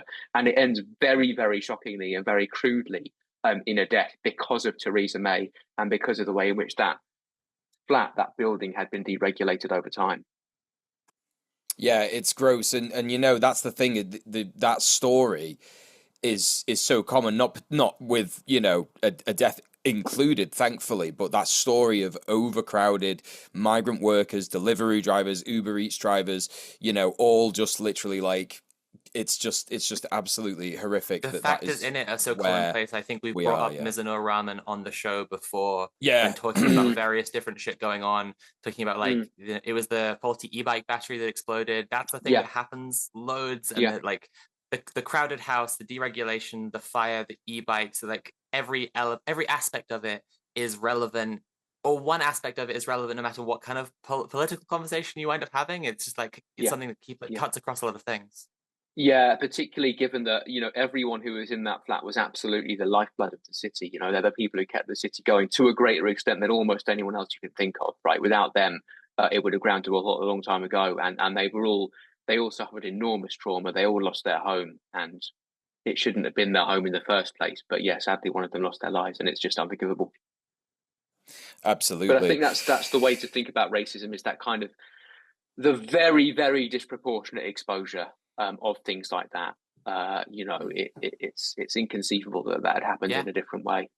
Yeah, when we say like the borders imply the violence of their maintenance, right? And we think about like people making dangerous crossings of borders where people wind up dead. It's like in the same way, like the borders between the lifestyles of racialized people and white people in countries where like white supremacist countries, just like it does the same thing, doesn't it? Yeah. So now that we've learned how bad landlords truly are, what we got to do? Finally discovered. What's we've had a good discussion. I was wondering, Mule keeps saying it on the show, and I'm like, are they? Are they? Yeah, I was just joking before, but now I've had the argument presented to me properly, and now I can truly believe actually that landlords they do need to go. So how do we do that? Obviously, you know, I'm being a bit glib. I'm the chair of a tenants union, but you know, Nick, talk to us about where do we start? What, like our show is sort of specifically for people who want to get out and do activism. What would you say to them? Like, where do we start? Yeah, but it's funny, isn't it? But before we get onto that, like that conversation we were just having about landlords are bad, like you really do start by saying it. And I was watching a clip the other day of one of the left TDs in Ireland campaigning for re-election, standing up in the Dáil and saying, we just don't need landlords. What on earth do they provide? And like, I think even 5-10 years ago, that would have been a difficult point to say out loud, particularly in a public forum like that. And obviously on the left, you could say it, but like, starting by pointing out that we have got really, really close to landlord abolition in the past, and it was good. That really the shrinking of the proportion of housing that is owned by landlords is a good thing. Like we start by saying it, and it's brilliant. It's brilliant to be able to say it more and more publicly and more convincingly, and it's great fun too. I think in terms of where we go, it's really encouraging to learn from recent history and close history, places like Scotland, where 2016, less than 10 years ago, they were pretty much in the same situation as those of us unfortunate enough to be in England. Insecure tenancies, complete free market, and they won the abolition of short-term tenancies, which is this kind of project that we're working on here and that we're close to achieving in England. They immediately then consolidated that win and moved on to the next demand, which was rent controls. They won rent controls as an emergency cost of living measure in 2022, and they're now bottoming out how to make that a permanent reality. The first reading of the bill, I think, was passed 2 days ago, which is wonderful. But the national conversation in Scotland now, which is by no means easy, is what sort of rent controls should we have, not should we have rent controls. And that was completely inconceivable less than 10 years ago. If we think back to England as well, I mean, the kind of high point of Corbynism in about 2017, the 2017 manifesto said nothing about rented housing. It said nothing at all. It was really, really disappointing. 2019, Corbyn committed to reforming the private rented sector. The Conservatives immediately felt the need to match that. The Lib Dems matched it, the Greens matched it, and suddenly you had this completely solid parliamentary consensus in favour of regulating landlords for the first time since the mid-80s. So it's amazing how quickly things can change, and that has an awful lot to do with the campaigns that have been behind this, the boots on the ground street political activists. So huge testament to Living Rent for everything they've done in Scotland and everything they continue to do. Huge testament to the renters movement in England, which has come it built this enormous sense of fire and urgency and competence, particularly during the pandemic. And all of a sudden, they're having to meet us on our terms. During the reading of the most recent renters' rights bill, but Labour's version, a couple of the rogue ex-Labour MPs stood up and asked for rent controls, and Angela Rayner had to stand up and say, no, I don't believe in them because. And that was, as far as I can tell, one of the first times at which a front bench minister had to seriously contend with the idea of rent controls. And that was just a warm-up, right? As soon as the new bill's in, we're going to be talking about rent controls until they can't resist us any longer. Yeah, definitely. It's kind of one of those situations where it's like you have the defensive, reactive sort of organizations like GMTU. I'm not saying that we're totally defensive and reactive. We do have some proactive stuff, absolutely. But, normally it is like people coming to us with renting problems and we assist them and provide support, empower them, etc. And then also you have that, side of the law and the legislation, which does, it's helpful to have as leverage, right? It's helpful to have as leverage. That's always what we use in leverage with disputes in GMTU. You've broken this law, you've broken this law, you've broken this law. It puts the shits up landlords. Sometimes some of them are wealthy enough to not give a fuck, but a lot of them will sometimes pause for a minute and go, shit, should I get my fucking solicitor involved? So that's at least something that you can use as leverage. And I know it sounds very statist and NGOist to be sort of, we should be appealing to our parliamentary lords and masters to bring in reform, but partly it's worth thinking about how capital works and how history works, and that the reason landlordism came so close to dying in the 70s was a combination of strict rent controls and high interest rates, which meant that you could just not turn a profit as a landlord. It was a fool's errand to try and make money by renting housing. So the whole system collapsed purely because they had rent controls in place. The economic headwinds turned against them. Out they go. They're done. They're toast. Yeah. And then the other thing is, the day-to-day struggle of like fighting in the private rented sector, fighting for survival. The weird thing is that the renters' rights are notionally very, very strong. But the problem we have is the huge power landlords have with short life tenancies, right? If you complain, if you put a child out of line, out you go. But once we have like social tenancy style security, that's when we can start getting nasty. The renters, the fitness for human habitation laws came in a few years ago. In the social sector, we're fighting those cases, and we're starting to win damages worth like 100% of the rent. Now, there's no point in fighting those cases in the private sector now, because the minute you start, the landlord will evict you. But once you've got that safety, you can start coming after them where it really fucking hurts. And again, that will drive some of them out of business, but more to the point, that will make the lives of your members so much better, so much richer and more secure. Yeah. Another thing I just sort of wanted to ask is, obviously there's been, criticisms of the renters' rights bill. It's something that we're all aware of at GMTU, obviously. Could you talk a little bit about like some criticisms that you have of the proposed bill? Yeah, obviously it's a very, very open opportunity for rent controls and doing something serious about the private rented sector. And the government obviously knows that, partly because they were talking about it when they were in opposition, and partly because they have tinkered specifically with the law around rent controls and have decided to do nothing about it. So in the future, if the bill goes ahead, what will happen is, instead of your landlord ringing you up and saying, guess what, the rent's gone up by 100 quid, they will have to serve you a statutory notice. In theory, they should do that now, but no one bothers because, what's the tenant going to do? So they'll serve you a statutory notice. If you don't like it, you can go off to the tribunal and say the increase is too much. I don't like it. The tribunal will then have to decide how much it's going up by.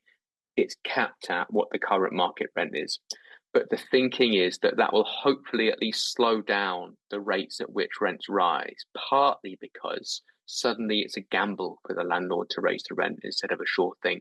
Suddenly they're going to have to think about, can I wait for a lengthy battle in the tribunal with this dickhead tenant and his renters union behind me? Or do I just say, actually, it's going down by less? And second, when the tribunal comes to look at the market rent, baked into that new concept of the market rent will be the idea that rents are just rising more slowly because of this tribunal system being in place. So the comparative rents they'll be looking at to see what the market rent is will reflect the fact that the rate of increase has been a bit slower since the new bills come in. So obviously, I'm not saying it's perfect. I'm not saying it's good, but I think it gives us that glimmer of hope in terms of rent cooling. But more to the point, it gives us a hell of a springboard for whatever our next demand is and for whatever organising we're doing in the community. Yeah, definitely. I think it's something that we all think about like quite a lot, like on the left, like what is a housing utopia and like how do we get there? You know, we run workshops on it in GMTU. We have done like over the last few months because we're, you know, working on our next 5-year strategy. And it's always like so like wonderful to hear people, you know, talk about the things that we really fucking need in housing and things that just like slip by the radar sometimes. You know, a housing utopia in someone's head might not be a housing utopia in another person's head. You know, disabled people specifically, right? So it's something that always gets sort of like forgotten about in housing. Disabled people are also one of the most vulnerable groups in housing. And it's like, you know, if you add that on to any other intersection of social class, it's going to be even more. It's going to be even more difficult your housing situation. You know, and it's one of those. It's like a housing utopia has to be completely intersectional. It has to come from all groups and you know everyone that is affected by it. And that's why housing is such, like, for me personally, it's such a big issue and it's so prominent. It's just, it affects completely everybody. And it has such a potential to like bring people together. You know, it's one of those things like at the GMTU AGM yesterday, you know, we had the chairs of our different branches and some of our branches have had new chairs and they've not really like met the other chairs of the branches and stuff. But as soon as they were seeing the other branches talking about, you know, exactly the same thing that is happening in Rochdale, is happening in Moss Side, is happening in South Manchester, is happening in Longsight, etc., like that's a real like inspirational and hope-filling moment because you know you immediately develop a solidarity with someone as soon as you realize they're in the fucking same place as you. It's a bit stressful that sometimes that, you know, that's what does it, but like if we're talking about an easy way to turn on someone's class consciousness, it's showing them that someone else is in the same material conditions, and actually there's a broader problem and it's not just something that's specific to you.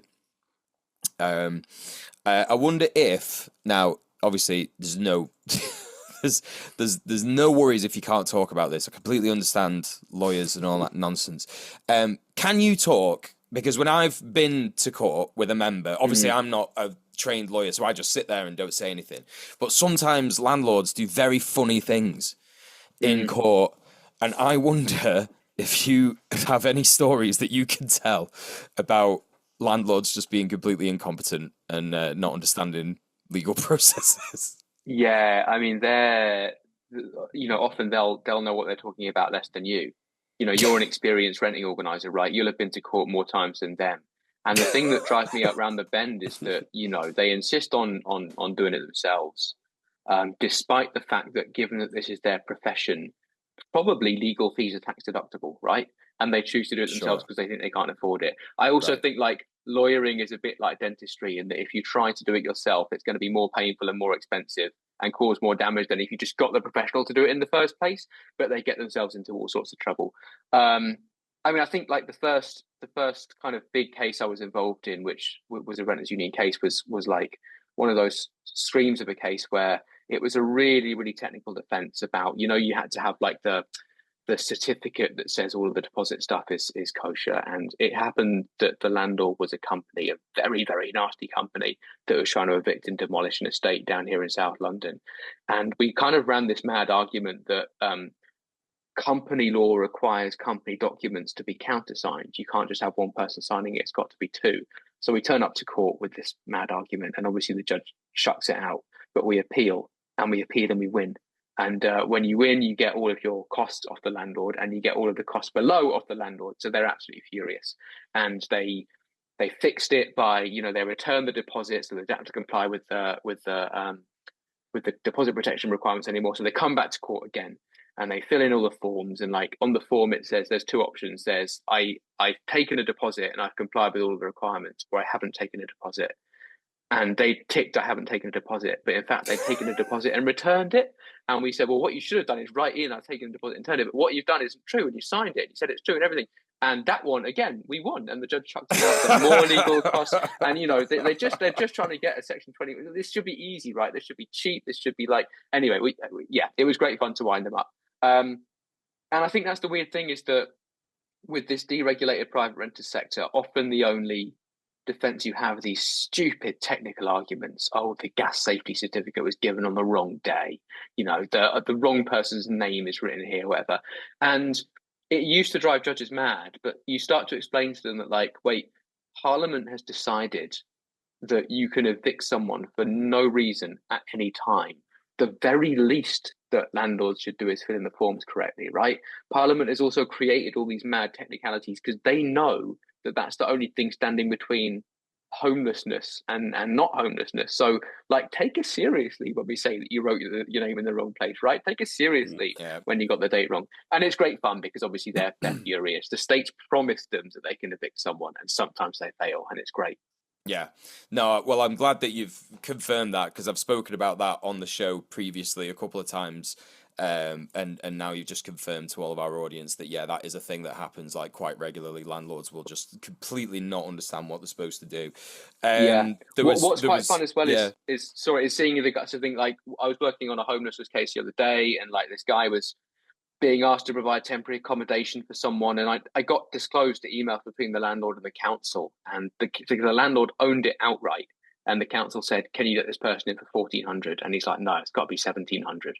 And he said, "Because that's the way the market's going." And it's like, you would be making a profit if you let it for 50 quid, but you're asking for another 300 of public money because you can. Like, you are going to hell, my friend. You are going to hell, and I hope you know that one day. Yeah, no, it's completely fucked. One of the cases that I was in court for, I'll never forget it, because it was so, you must have seen one of these. It was a letting agent, and obviously what's happened is there's some kind of, like, horrifically, I don't know, they're just doing all these, like, insane business practices that just really fucking themselves over, but they don't realize that they're doing it because they're making a lot of chat. So what's obviously happened is they've convinced this guy in, like, Macau to buy a house, and, like, don't worry, we'll do all the property management, we'll just send you the rent, don't worry, we've got it all. And that guy's like, sure, whatever, I've got millions of pounds, here's some money to do a little investment.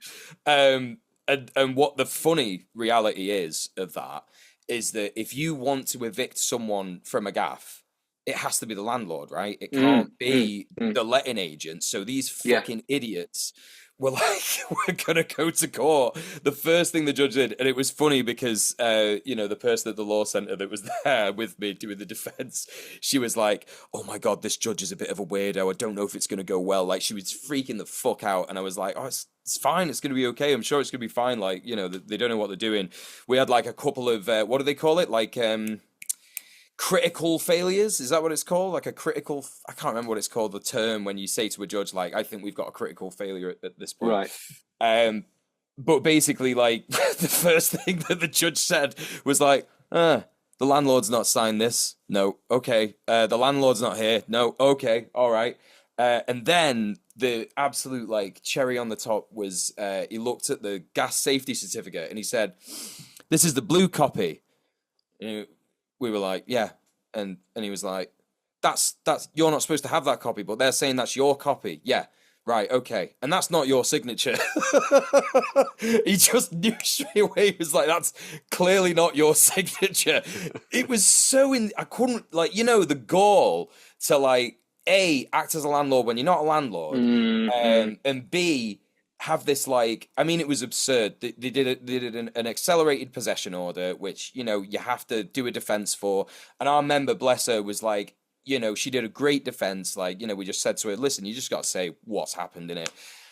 And she did great. And it's just like the goal of, like, just messing all the shit up and not even trying to send a lawyer or, like, trying to get the landlord involved. Well, maybe they did, I don't know. And the guys just ignored him. Yeah, no, it's crazy just how much they it's so funny that, like, the correct way of doing it would have been to get the Macau billionaire to come to some obscure county court in the middle of nowhere, and that's really funny. And, like, the weird thing about the law is it lends itself well to those stupid situations where partly it's like high camp, it's like a kind of Edwardian comedy of manners and prancing around, but it's taking place in like this really grubby public building with all the stuffing coming out of the cushions, and it's about really mundane things, and it's just like completely riotous half the time. It's a joke.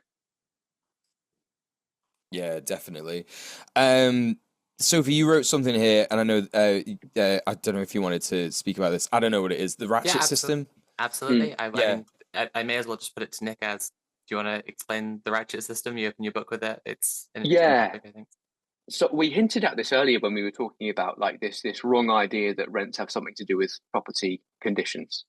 It like on a Marxist analysis, rent just is the absolute maximum you can extract from the class of tenants.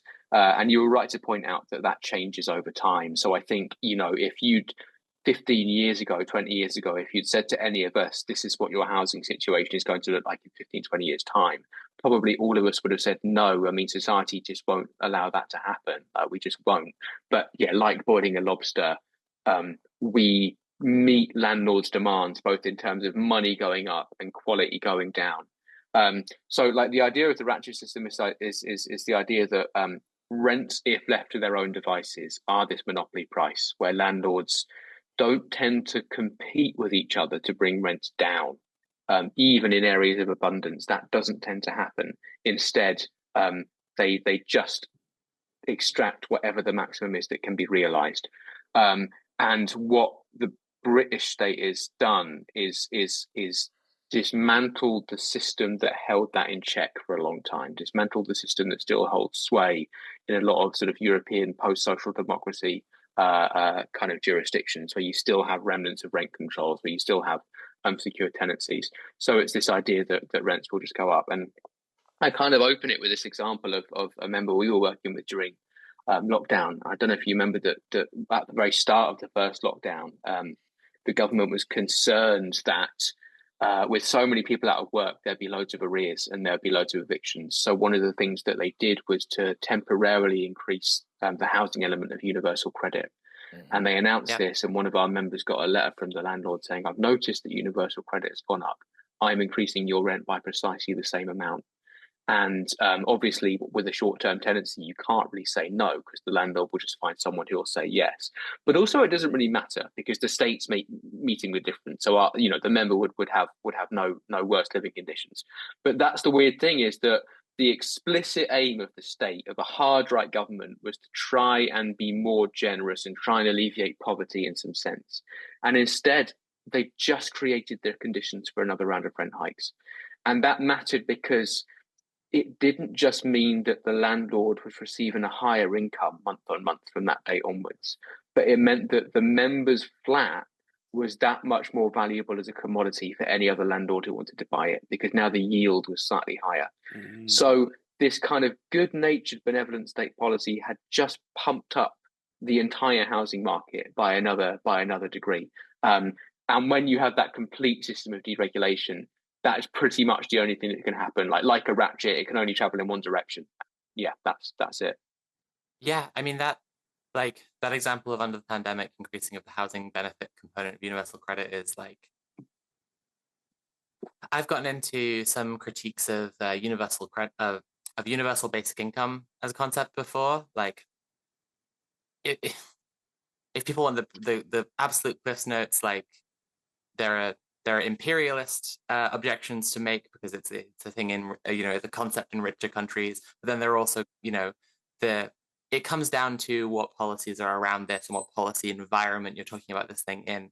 But one of the really basic conversations I see had around universal basic income is like people saying, well, if they do that, then if they give people this much money, then landlords will just increase the rent by that much money. And like, when that talking point comes up, I kind of say, like, well, I think there are more complicated and better critiques to make of universal basic income. And I'm not sure, like, it's not that I'm not absolutely dead certain landlords would absolutely do that. And it's also that, like, if you have any, again, monopoly, like, if people are just able to like suck up the surplus value month after month, like the amount richer that they are getting compared to everyone else is getting this lump sum that they immediately spend, like these kind of criticisms. But like the universal income, I always now I'm having trouble with the two terms, but the universal credit example from under the pandemic, like just points to the idea that they just would do that actually, like they will just get as much out as they possibly can. Yeah, that's it. And I think you're right that there are much shrewder critiques of universal basic income, because you could, for example, have universal basic income and rent controls, and universal basic income would still be problematic. But like, exactly, until you have rent controls, then yeah. But you know, our friend and comrade Keir Starmer is obsessed with this idea of growth. And you know, let's assume for a minute that he's the brilliant politician that he thinks he is, and that him and Rachel Reeves create this enormous growth. I'm sorry, Nick. I just can't. He's playing 5D chess. He is, and we have to assume he's going to win. He's stopping the small boats. Yes, perfect. Let's assume that he does, and he creates this massive growth in the economy. He will come to find that most of that is skimmed off by landlords, because their only job is to skim off the social surplus to the greatest extent that that's possible.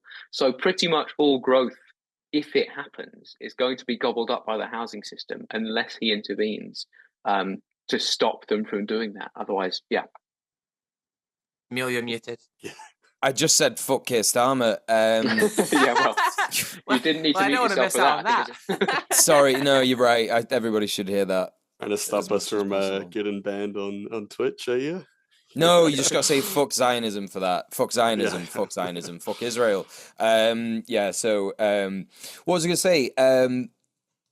What would you say, Nick, is because obviously in GMTU we have like very like sort of specific, you know, if someone's coming to us for support, we ask like some important questions like, you know, have you got any disrepair? Have you, you know, is your deposit protected and all these kinds of things? Because if some of these things aren't met, as we alluded to in our discussion before, it means that they can't like evict you and this, that, and the other.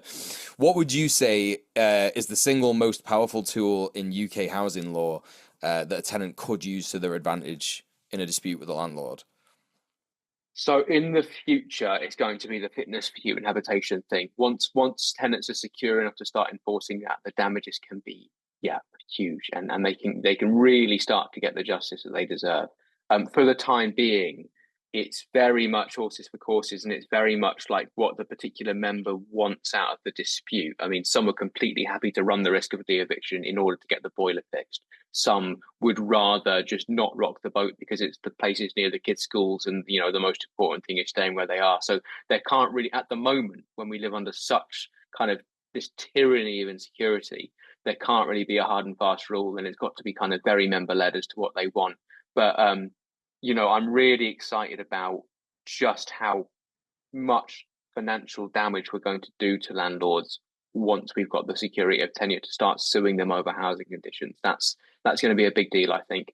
I mean, the social sector is on its knees because they've let stock decline so much that tenants are now bringing these very, very valuable disrepair claims, which they're entitled to.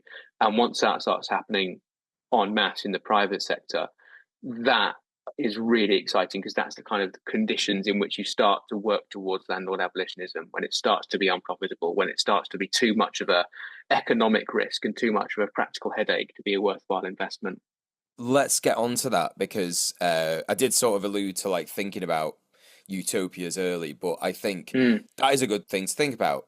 How do we achieve the housing utopia? You said there it's about creating a crisis whereby we make it as unprofitable as possible for landlords. And you've just obviously given us a great example of how we could do that.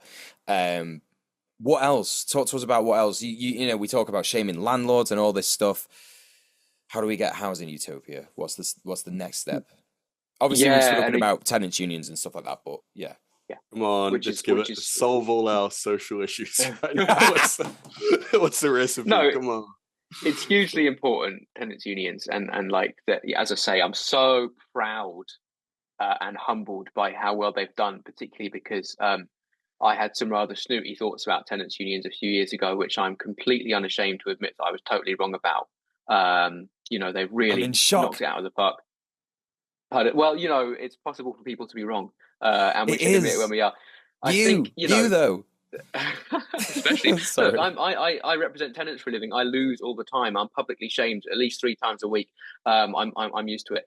The housing utopias thing is interesting, and again, it's highly variable. The street where I live on in South London was a flashpoint in the mid-century between the two different ultra-left wings of Lambeth Council. There were the kind of the municipal socialists who were really, really into building council housing and were very, very opposed to the squatting movement. And there were the sort of communists who were really, really in favour of the squatting movement to the exclusion of social housing. And the fact that that debate was happening in Lambeth at the time is phenomenal. And that's a place where we need to get back to. But it was only there because the landlord abolition moment had created the conditions for it to happen. We talked a bit about disabled people's needs in housing. I'm obviously very, very interested in feminism and housing, and housing kind of in its current like physical design, it means that it's a site of kind of atomized social reproduction and gender social reproduction. And people who are interested in dismantling that will be much, much better equipped to not only have those conversations, but physically claim and rebuild spaces they want to build in that kind of post-landlord moment where acquiring land will be easier, where seizing land will be easier, and either you can kind of municipalize it and let local authorities do the thing that they've historically been quite good at, or you can start building your own thing, which is feminist, which is not ableist, which is racially inclusive. Obviously, the squatting scene was massively important for LGBT people of all stripes, and again, those sort of struggles happened in that moment of landlord abolition. That's what's so exciting about it, is that it's the groundwork for those things, those dreams, to start transforming themselves into realities. You reminded me a bit by talking a bit about how important squatting was to the queer scene. Like I've seen people talk about squatting and then using specifically the political squatting. I don't know if it's a loophole, but the like allowance that like squatting is allowed if it's for the sake of like political occupation for protest, to build like queer community centers out of squats, and then they're places that can like be held long term because they are allowed, and it is the legally permissible form of squatting. And so I guess I wonder, to formulate it into a question, do you think tactics like this and other forms of squatting like are jumping the gun if there's other victories in the housing like resistance have not been achieved, or do you think this is valuable to be doing now? I'm not gonna begin to critique any form of resistance and life building that people are doing. I think if anyone is doing countercultural liberatory squatting, then absolutely hats off to them, and they can let the rest of us get on with the other stuff. Like, I think it's brilliant that that's happening. I do think that obviously it's a struggle that was a lot easier in the context of landlord abolition. So hopefully once we reach landlord abolition, they won't have to rely on those sort of legal grey areas. They can just build a home instead of calling it a protest. But yeah, squatting, whether done for that explicitly political purpose or whether it's done just as an alternative form of living, has tended to lend itself well to queer liberation struggles. And I'm, really hopeful that once we get back to landlord abolition, and once squatters aren't faced with that risk of criminalisation and of constantly being shut down, that we can start to rebuild those projects, obviously in a world that's moved on since the 70s and 80s when that last happened. So yeah, it's a very, very exciting prospect. But yeah, more power to anyone who's squatting at the moment. I think it's great. Yeah, and so I imagine that some of your work has probably brought you into contact with the traveller community. Am I wrong about that? A little bit. Not. There are specialist traveller lawyers, and I don't count myself among them, but a little bit. Okay. Yeah, no, I guess I was just wondering about like your perspective on the like push, the degradation of rights for travellers in the UK, the constant attacks on travellers, and like how these kinds of same victories can affect a liberation for them. Yeah, and I think it goes back to your opening question about commodification, is that like land is so fetishized now, right? Because it is so extremely valuable that if you happen to have a bit of land, you're sitting on a potential gold mine because you're sitting on a potential housing development. What that means is that in city centres, you do not have those forms of urban waste that we used to have up until now. And in the countryside, we do not have that kind of rural waste. And by waste, I mean the kind of like a commonly used thing. I don't mean necessarily falling down, but it serves no particular purpose. And I think travellers have felt this particularly acutely because it is massively in the interest of landowners to exclude squatters from their land, whereas previously, although they obviously faced all sorts of oppression and violence, when people were a bit more relaxed about land because it was just less valuable, I imagine travellers, GRT people had an easier time of things. So again, once we bring ourselves back to that post-landlord moment, once we bring ourselves to that devaluing of land, the same things that benefit squatters, i.e. land that no one really cares about because it's not profitable, will benefit GRT people as well. I mean, they'll lead hopefully they'll lead a much less anxious life in terms of accommodating themselves. And also, given the vast prevalence of homelessness among squatters among GRT people, at the moment they are really, really, really at the sharp end of local authorities' homelessness functions. They are in unsuitable temporary accommodation, in bricks and mortar accommodation, in very, very poor quality temporary accommodation, in accommodation that doesn't meet their needs in terms of disabilities, in terms of access to services. All homeless people are really, really struggling at the moment, but the overrepresentation of travellers, maximises that. Yeah, definitely. Like, I think this might have been something that we spoke about when you were up, because it was sort of like of the minute. But there is a traveller community who are squatting some land locally that is basically helping stop a gentrification development that we've campaigned against. Because the land where it is where they were going to store all the the plant vehicles and all this kind of stuff, the fuel materials. And this guy didn't even know that he was doing that, and that's the beauty of it. That's the beauty of seizing land, right? When you seize land, beautiful things happen. It's just great, and obviously this guy, there is a dual purpose obviously in him squatting that land. He's providing a place for the homeless communities, providing a place for the wider community. Like, he's already started in the area, just literally like doing favors for people. Like, when I went down, there was like a couple of like Somali women who were like, lived in that place for a long time, and they were just like, what he's doing is so great, like, we just must support him, and this, that, and the other, like, support this camp, support the guy who's organizing it. And that's how powerful it is, you know what I mean? It's powerful. Yeah. And travelers particularly have had to deal with like that state repression, like defending their land, defending their way of life for so long, that it's like they are, of course, like, it always stresses me out when people see like tenants and homeless people and travelers as like separate. It's not even remotely the case. Like, we are all part of the tenant class. We're not in the owner class, we're not in the ruling class, we're in the tenant fucking class. That's it. And I think it's so useful because leftists will often say things like all struggles are connected, and often that feels a bit pat and it's quite easily critiqued. But you just gave a brilliant example of how an individual traveller struggle was a broader class struggle against gentrification, which is, of course, itself part of an anti-racist struggle. It's also part of an environmental struggle because the less we demolish existing homes and the less we demolish and rebuild instead of repurposing existing homes, the more environmentally conscious we're being. And of course, it's a Palestinian struggle because we're looking at urbanicide on a scale that we've never seen before. And like the housing movement is, it has a very, very strong moral duty to talk about Palestine all the time. They need our solidarity now and forever. And what the anxious questions that settlement throw up about land is something that housing activists need to be talking about all the time.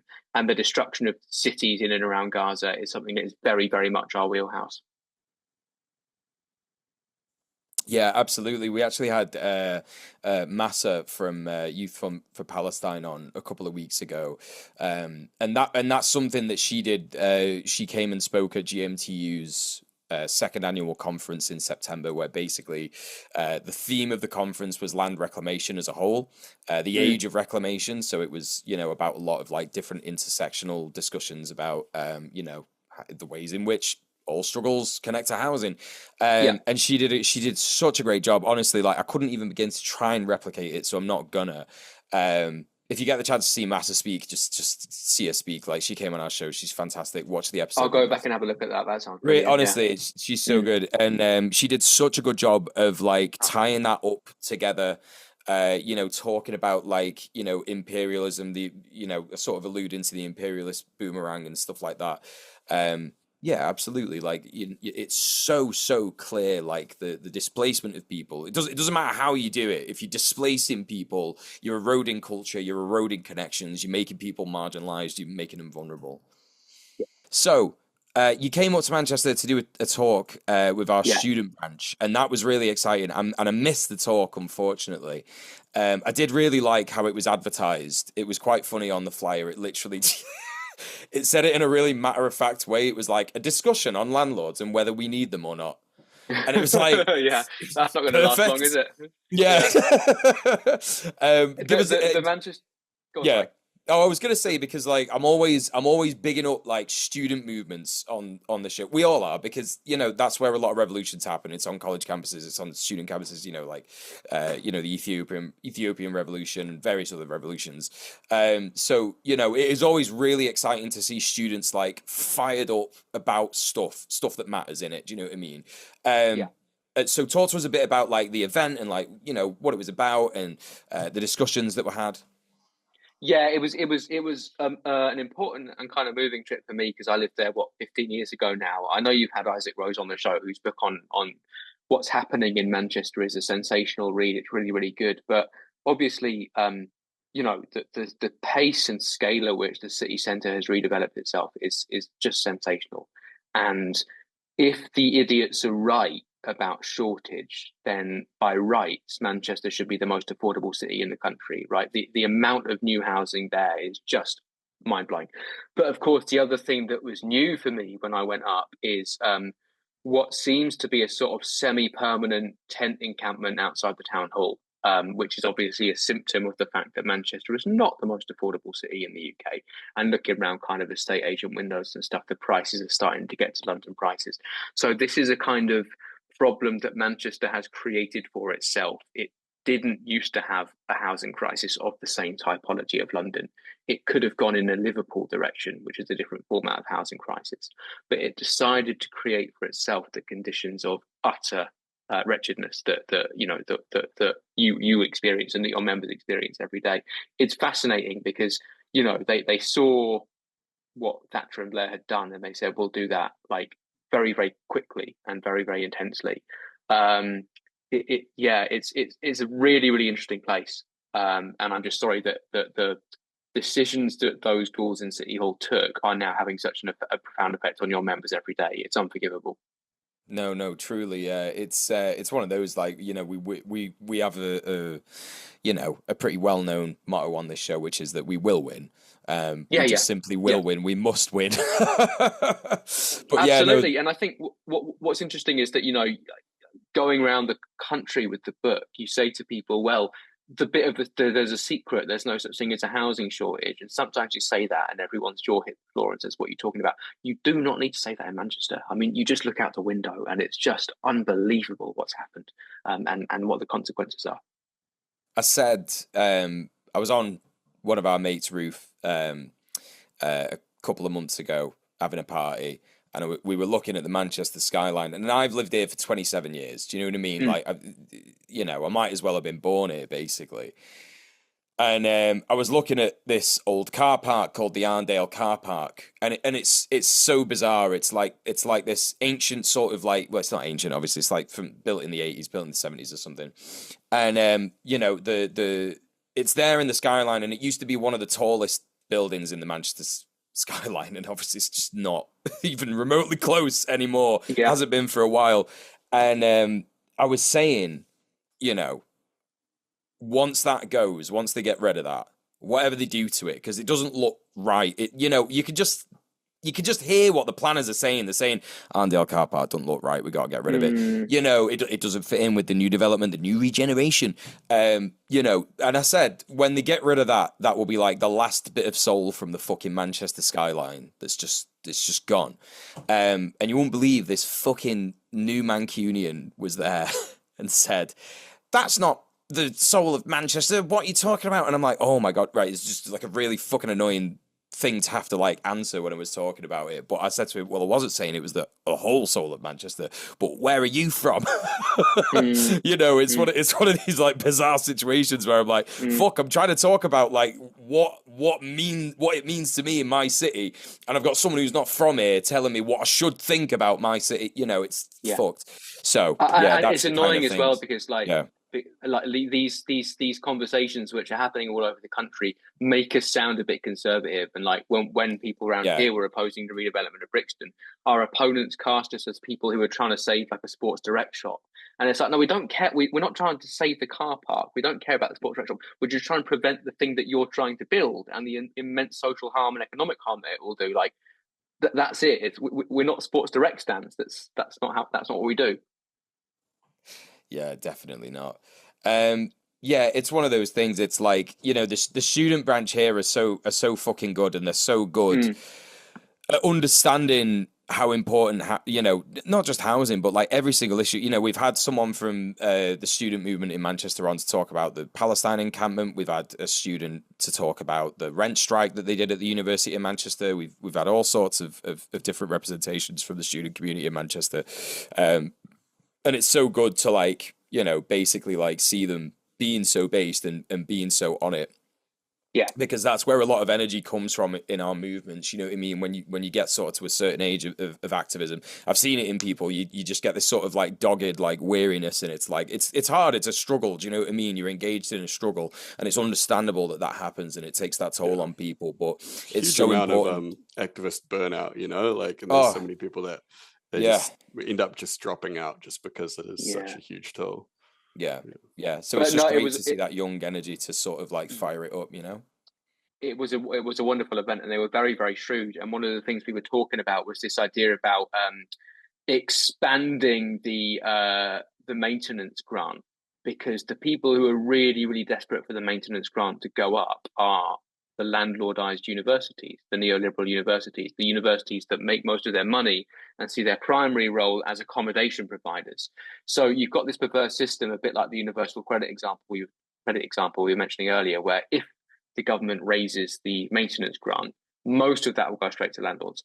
And you'll have this perverse situation where these currently young people will be paying off the debt for the rest of their lives at uncapped interest rates of the money that they're about to spend on landlords in the next 2 or 3 years. The landlords get it now, and these students will forever be poorer as a result.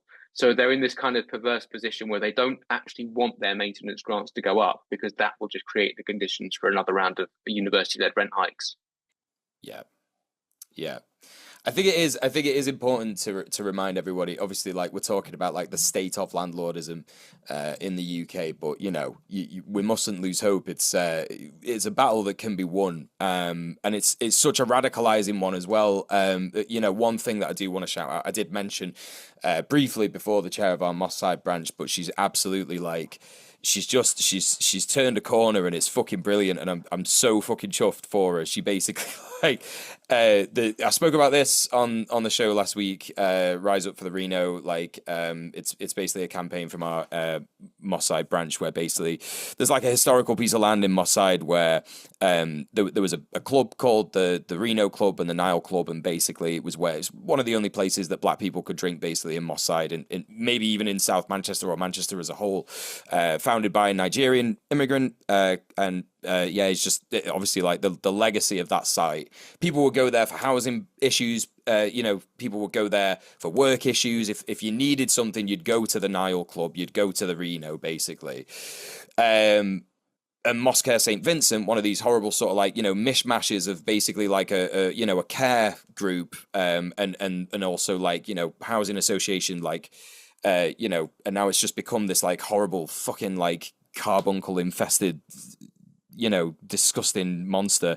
And they're just like, okay, yeah, we listened to your consultation last time, but we're actually still going to build fucking 250 homes on this small plot of land that's really historically significant to you. And we're not even going to put a memorial on there for it. We're going to give you a virtual tour of the Reno. You can just log in if you like and see what it was maybe like to be in the Reno. Maybe we won't, accurately represent it. You know, fuck shit like that. But chair of our Moss Side branch, like literally she went sicko mode according to another comrade who was there. She would not let up, and I was just like outside the pub after our committee meeting, and she came marching down this alleyway, and she was going, "We are militants. We will not let them walk over the people of Moss Side." She was just absolutely popping off, and it's like, just, you know, she's a 60-year-old woman, you know what I mean? Like she's fucking like popping off about this, and I think that's why it's so important to just remember that, like, as soon as you empower people, like you give them the option, you tell them their rights, you know,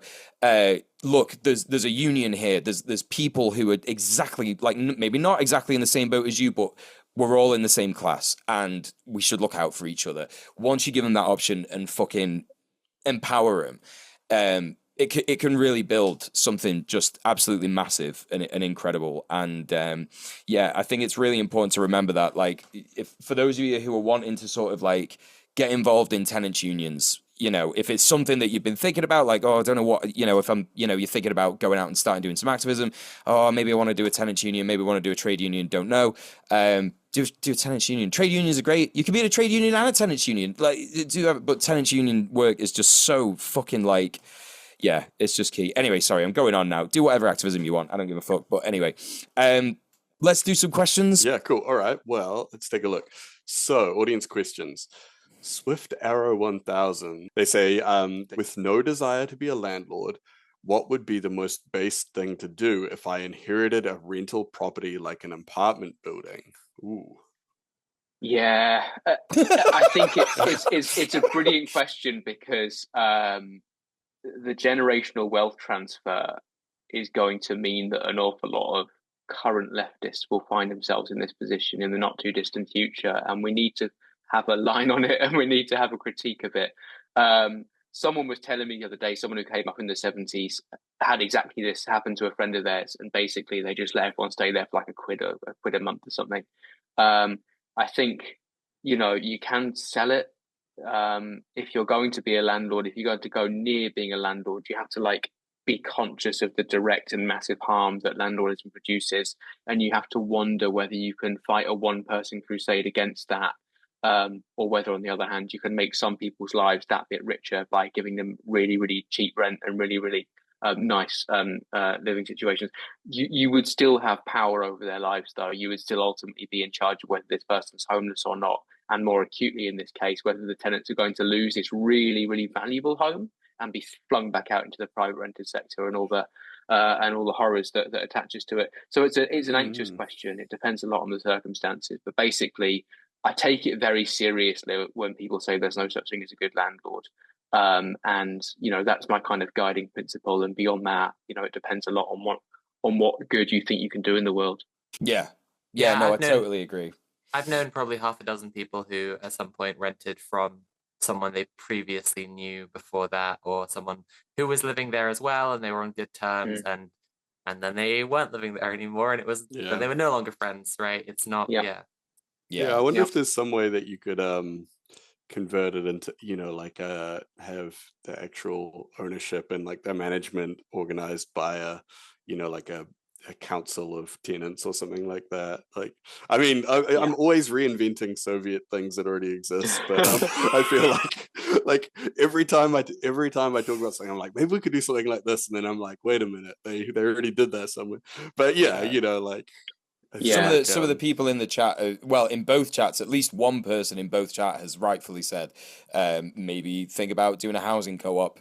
Yeah, that's definitely a good solution as well. Absolutely. And, you know, this is another complex thing. topic, though. Like it's a complex topic. Like I've recently learned a lot about the Sanford housing co-op in South London, and like just a lot of the historic issues of like misogyny and racism, and like inter-resident conflict that like have spilled over into conflict with the management of Sanford, and like it's messy and deserves a lot of its own, and you need to be very educated on that before you dive into making a housing co-op as well. That's not a warning against doing it. It's just like well, for that person individually that we're answering the questions for, learn more before doing it. Don't imagine it's like if you are thinking about doing that. Simply.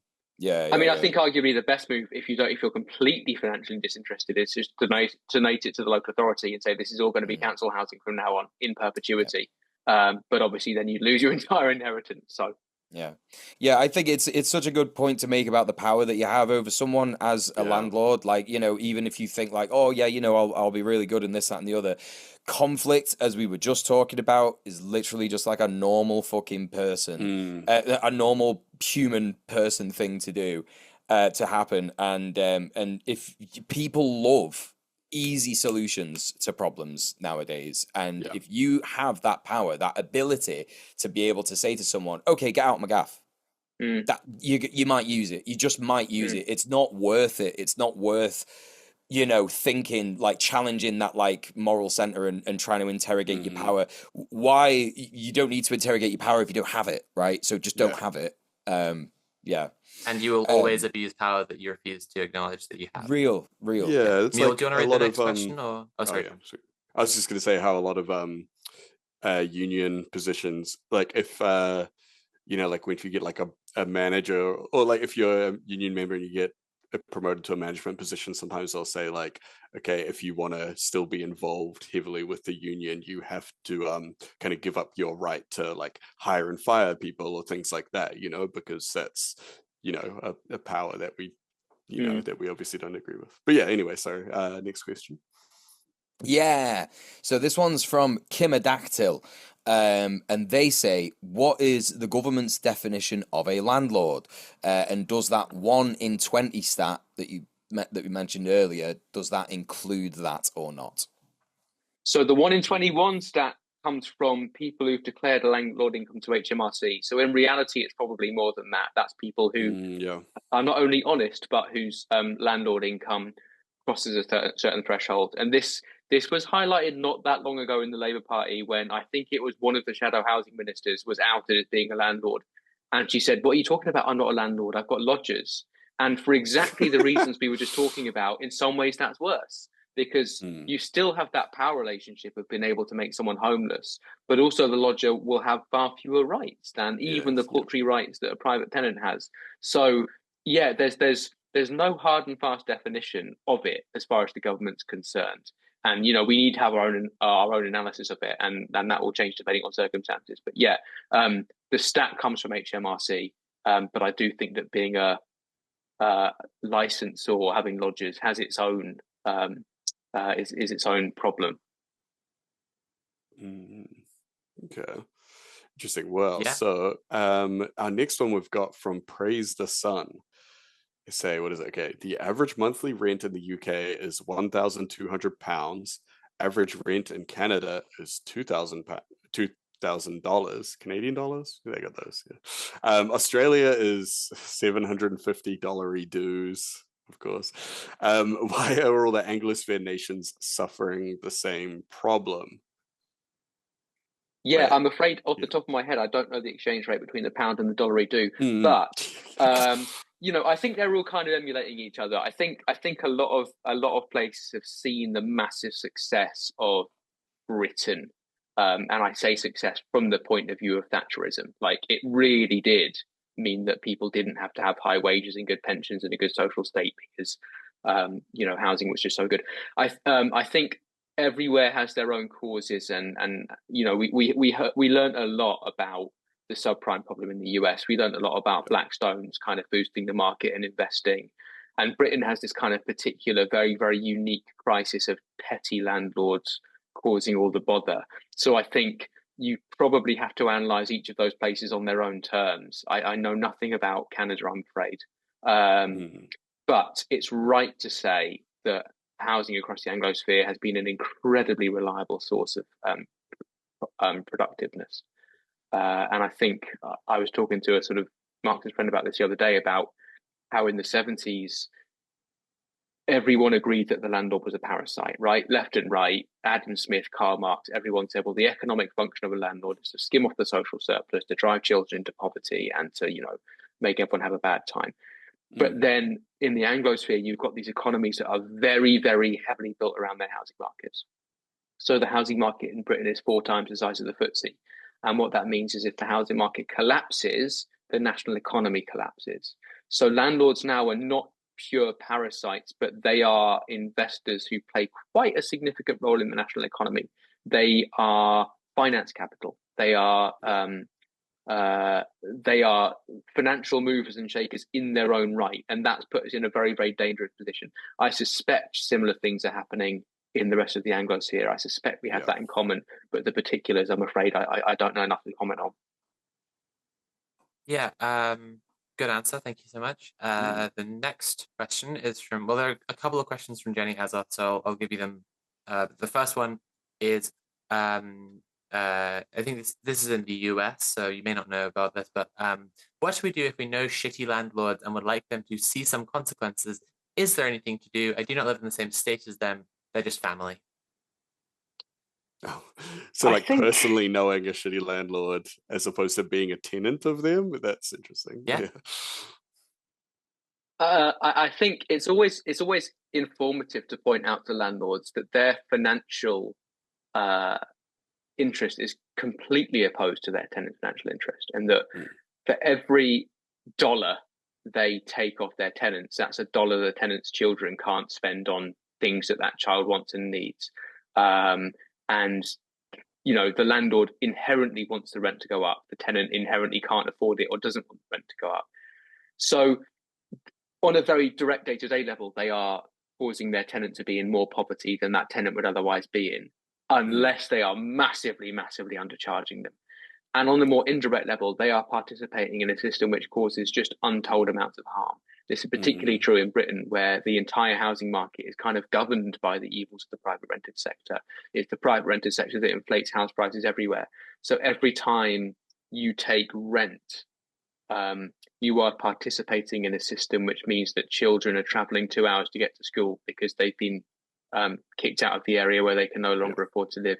You're participating in a system in which 1 in every 5 houses is in such bad condition that it's actively hazardous. You're participating in a system in which the amount of public money spent on landlordism in any other country would cause the IMF to intervene, right? You are doing that. You are playing your part in keeping that system alive. It's pure extraction. And if you read any book from the 70s, whether it's by an arch conservative or by a lefty trot, they will tell you that you're a leech, that you're a parasite, and that you are a massive, massive social harm. Well, yes. Good. So Jenny's other question was, I think I might have a corporate landlord.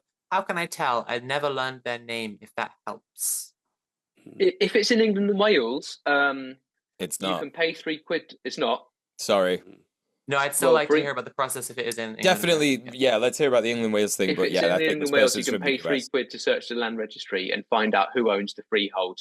And that will be quite informative. It will also tell you if there's a mortgage. So if your landlord comes at you and says the rent's going up, you can say, well, you're mortgage free. Your costs aren't going up. How on earth? What right do you have to raise the rent? In other contexts, I don't know how you would go about finding out who the true landlord is. Okay, we're hearing from... Producer is just informing us that in the United States you can get tax records, and so there is a similar process that you can do. Breaking news. Cool. Okay, cool. Cool. Shall I do the next one? I can't remember whose turn it is, sorry. I'll do it. You do it. Okay. No, you go for it, Tim. Cool. So LM3LM is asking, is it possible to organize tenants in a building or complex where the units are individually owned by different landlords and the residents are a mix of tenants and homeowners? Yeah, well, this is the problem we have in Britain, is that we have so many enemies that we don't have this kind of nice, neat, single, large landlord enemy in which we can all organise against together.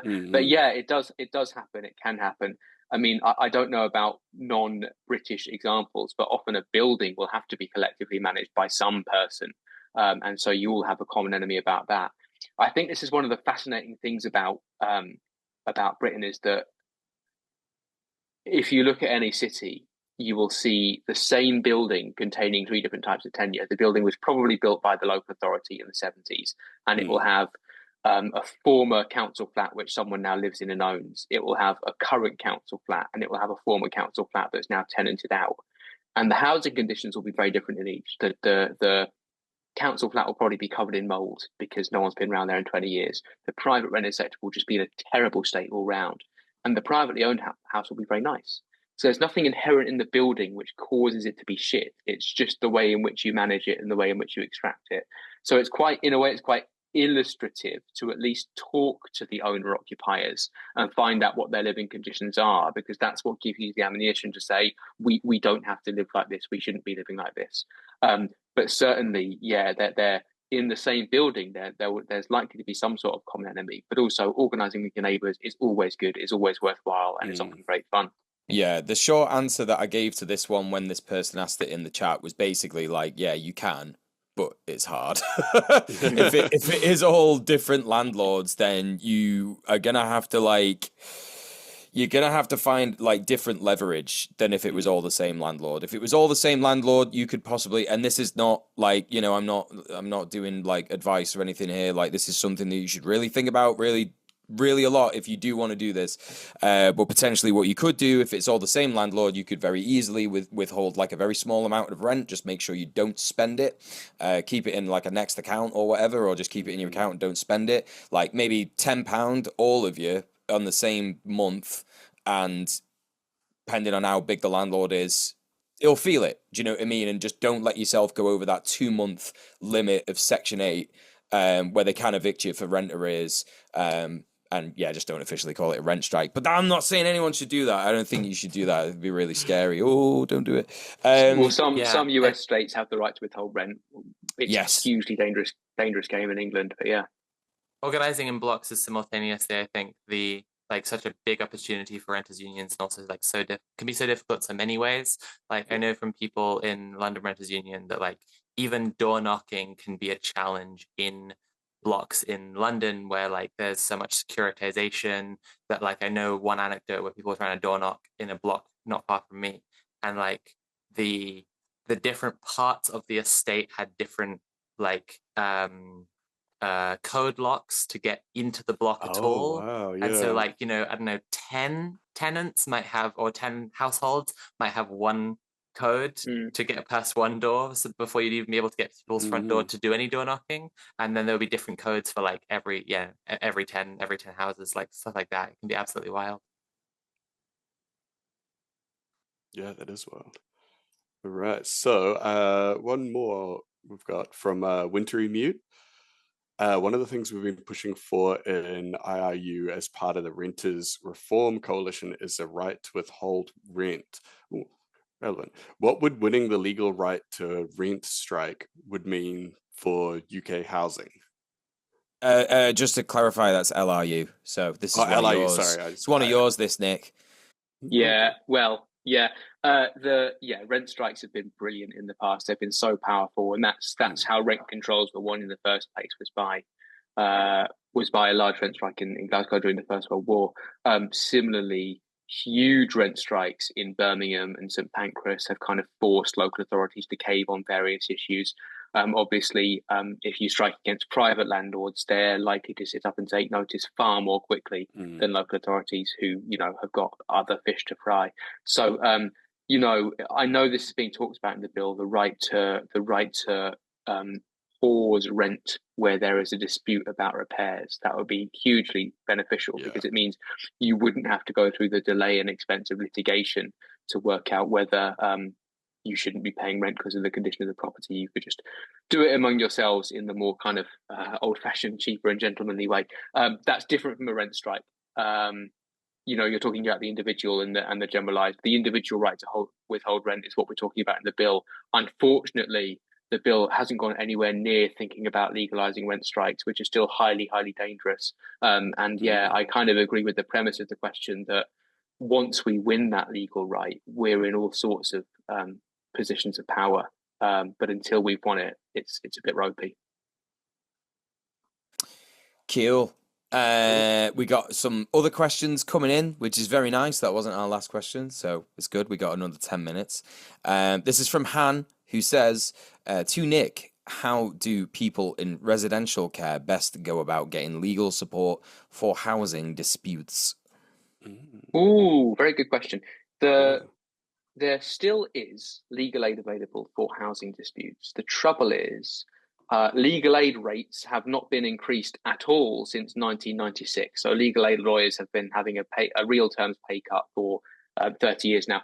The system of provision is therefore in crisis, and what you will tend to find is that you will struggle to find an expert legal aid lawyer in your area. And I know that organisers have this trouble a lot. Like a lot of their energy is spent up trying to find a lawyer with the capacity to take the case. So in principle, you can Google the legal aid eligibility checker, find out if you're financially eligible for legal aid, and then it will bring up a list of legal aid contract holders in your local area. Those are fine words. In practice, it's very, very difficult to find someone who's not completely on their knees and who have the capacity to take on your case. The care providers thing I mean, a lot of them are likely eligible for legal aid by definition because they'll be facing care costs, and their landlords will tend to be care providers who are quite good targets for litigation because they are in theory conscientious social landlords with the means to do any repairs they're ordered to do. So in principle, that's quite a realistic prospect. In practice, depending on where you are in the country, you might struggle. Cool. And then we have, I think, what is our final question from Praise the Sun. Have you looked at nations? I think this is you specifically, Nick. Have you looked at nations? No, I'm joking. Have you looked at nations with higher home ownership rates for models to adopt or copy? Austria, Singapore, Albania, etc. So I think what they're trying to say about this is like, has the UK at large? I guess what I'm thinking is the question. Yeah, and I think it's a good question. The difficulty we have is that different things are different. Yeah. And in that respect, it's worth looking at British history rather than international comparisons, because we know that Britain is well suited to a strong system of rent controls. We know that Britain is well suited to a system of landlord abolition, which by definition means higher levels of home ownership, high levels of social housing. So I kind of encourage people to look at British history first and make international comparisons second. There's a really interesting book called Red Metropolis in which Owen Hatherley sort of hints that Vienna, the kind of world famous paragon of housing, sort of copied Britain, that there was a very, very strong municipal socialism in London first, which was then adopted by Vienna. And if we only hadn't gone and ruined it, we would be in a very similar position to Vienna now. So yeah, it's worth looking at Britain and saying that actually this is a very good kind of plan of what we could achieve. We've done it in the past. We can do it again. Fantastic. That's the book. There is Red Metropolis by Owen Hatherley. Right, Nick, it's been a pleasure having you on, and absolutely fantastic conversation. I feel like I've learned a lot. You've been a wonderful guest. So the last few things It's been such a joy. Thank you. Thanks so much for having me. The last few things are, firstly, any orgs or any other things you want to just shout out while you're on the show, on the platform? Do join your local renters union. I know Neil's gone off about this in the past, but one of the really interesting things I learned in the book was that in the 30s, in East London, the fascists and the left were organising in the same spaces, and the way they defeated fascism was the left made itself useful on the housing front, really tangible, really purposeful. So the more we can do that, the more we disarm fascism in our communities. Fantastic. Yeah, exactly. Being the people that people go to solve their problems is so vital in that struggle. Well, I mean, that could be the homework. We like to give our audience homework if people want to take next steps after each episode. Would you say that's the homework, is to join your local tenants Absolutely, union, yeah. Okay, do some housing organising because it's anti-fascist. Hell yeah. Hell yeah. Okay, I love Hell that. yeah. I love that. Okay. Yeah, thank you so much, Nick. You're a star. Really appreciate you coming on the show. Yeah, it's been brilliant. Take care of yourselves. Bye-bye. See you later. Bye. Okay. What a lovely conversation. Cool. That was so good, honestly. Genuinely so good. Do you know what's also really good? What's that? Is it this show? It's this show. Yeah. We do so much good stuff. It's cool. It's a cool and you know what's really good to make this show even better? Giving us money. If you give us money, we can do more things. We can feed Conrad better quality of gruel than he normally gets. Sweet Conrad, he's in the basement, the collective basement, the international basement. The basement of the show. Yeah, we've got an international basement, the worker-owned basement. Yeah. He's an equal part owner in the basement. Yeah. We're not landlords, just to be clear. He doesn't pay rent. Patreon. He just is there. He just is there. That's where we say he goes. Yeah. The So Patreon please that makes our show possible is patreon.com/red_planet. There are various different tiers, and you can go read at your own leisure what the different tiers are and how you can support us. But there is bonus content. Mule and I have been hanging out and watching a couple of DS9, Star Trek Deep Space Nine episodes on our Patreon Discord with a few people in there and our Tim, and explaining, because Tim hasn't seen the show, so we're just picking out episodes we think are really interesting politically, having a chat about what they're about. I'm starting to you're get piecing it together, right? I'm seeing it happen in real time. We're doing those regularly. It's really fun. And we watched one about space autism last time, and then one where the Cardassians looked right in the camera and said, Cardassia is Israel, and we're all Zionists, and that's why we're bastards and should die. Fuck Zionism, and follow us on YouTube and subscribe to the podcast. There's bonus content there. We'll also do some more bonus content where we're just chilling with various people and just chatting, just shooting the shit about communism and the revolution. Lots to get on there. There's also the Patreon Discord. We also have merch you can get access to at mercenarycreative.com. But the main reason we're drawing towards with talking about the Patreon is that the highest tier, you get a very special reward, which is a personal thank you message on every episode of the show. And that is for our sickos, our highest tier supporters. So thank you so much to our sickos, JBP and Risk Inverse. Thank you so much for helping make the show possible. But you know who else makes the show possible? It's Big Tim. It's Big Tim. And I need to know all about where else to find Big Tim online. Well, you can find me on YouTube and Twitch as Conquest of Dread, or you can find me on Twitter as Dread Conquest, and Blue Sky as well. But to be honest, I don't get up to much over there. But yeah, I'm on Twitter all the time, probably too much, to be honest. And aside from doing this, I also have been working on a tabletop RPG that is almost ready. Big news about that sometime this week. So if you're into that kind of stuff, check out Dark RPG 2000 on Twitter. That's where the announcements will be. But what about Soph? Where can I find more about our favorite Martian gal? Thanks, Tim. So I am Sophie from Mars on everything. My main job, which I use to pay my rent and live in my home and afford my medication and eat my food, is YouTube and making video essays on YouTube. And it's been a tough year for me, and I'm slowly getting back to work in the process of working on really big projects that kind of I'm Junji Itoing my way into a world of spirals and esoteric bullshit. These projects keep on getting bigger. I'm working on something called The Mad and the Mentally Ill, which is about my kind of theory of my understanding, having been educating myself on psychology and mad liberation theory and neurodivergence, and just talking about how we approach, in a revolutionary perspective, getting better as a fundamental part of getting free. And that's the biggest project that's eating my work time at the moment.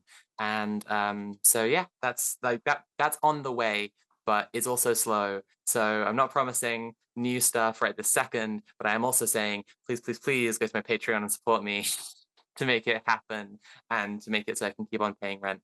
All my links are available at linktree.ee/Sophie from Mars.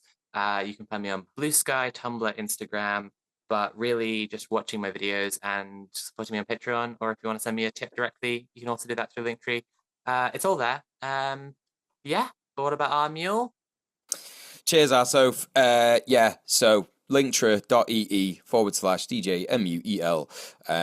Yeah, I'm a YouTuber as well. I've got some videos out there. Maybe you like them. Go check them out. I also have got another one in the works, which is probably going to be out in the gooch of the year, like the last one.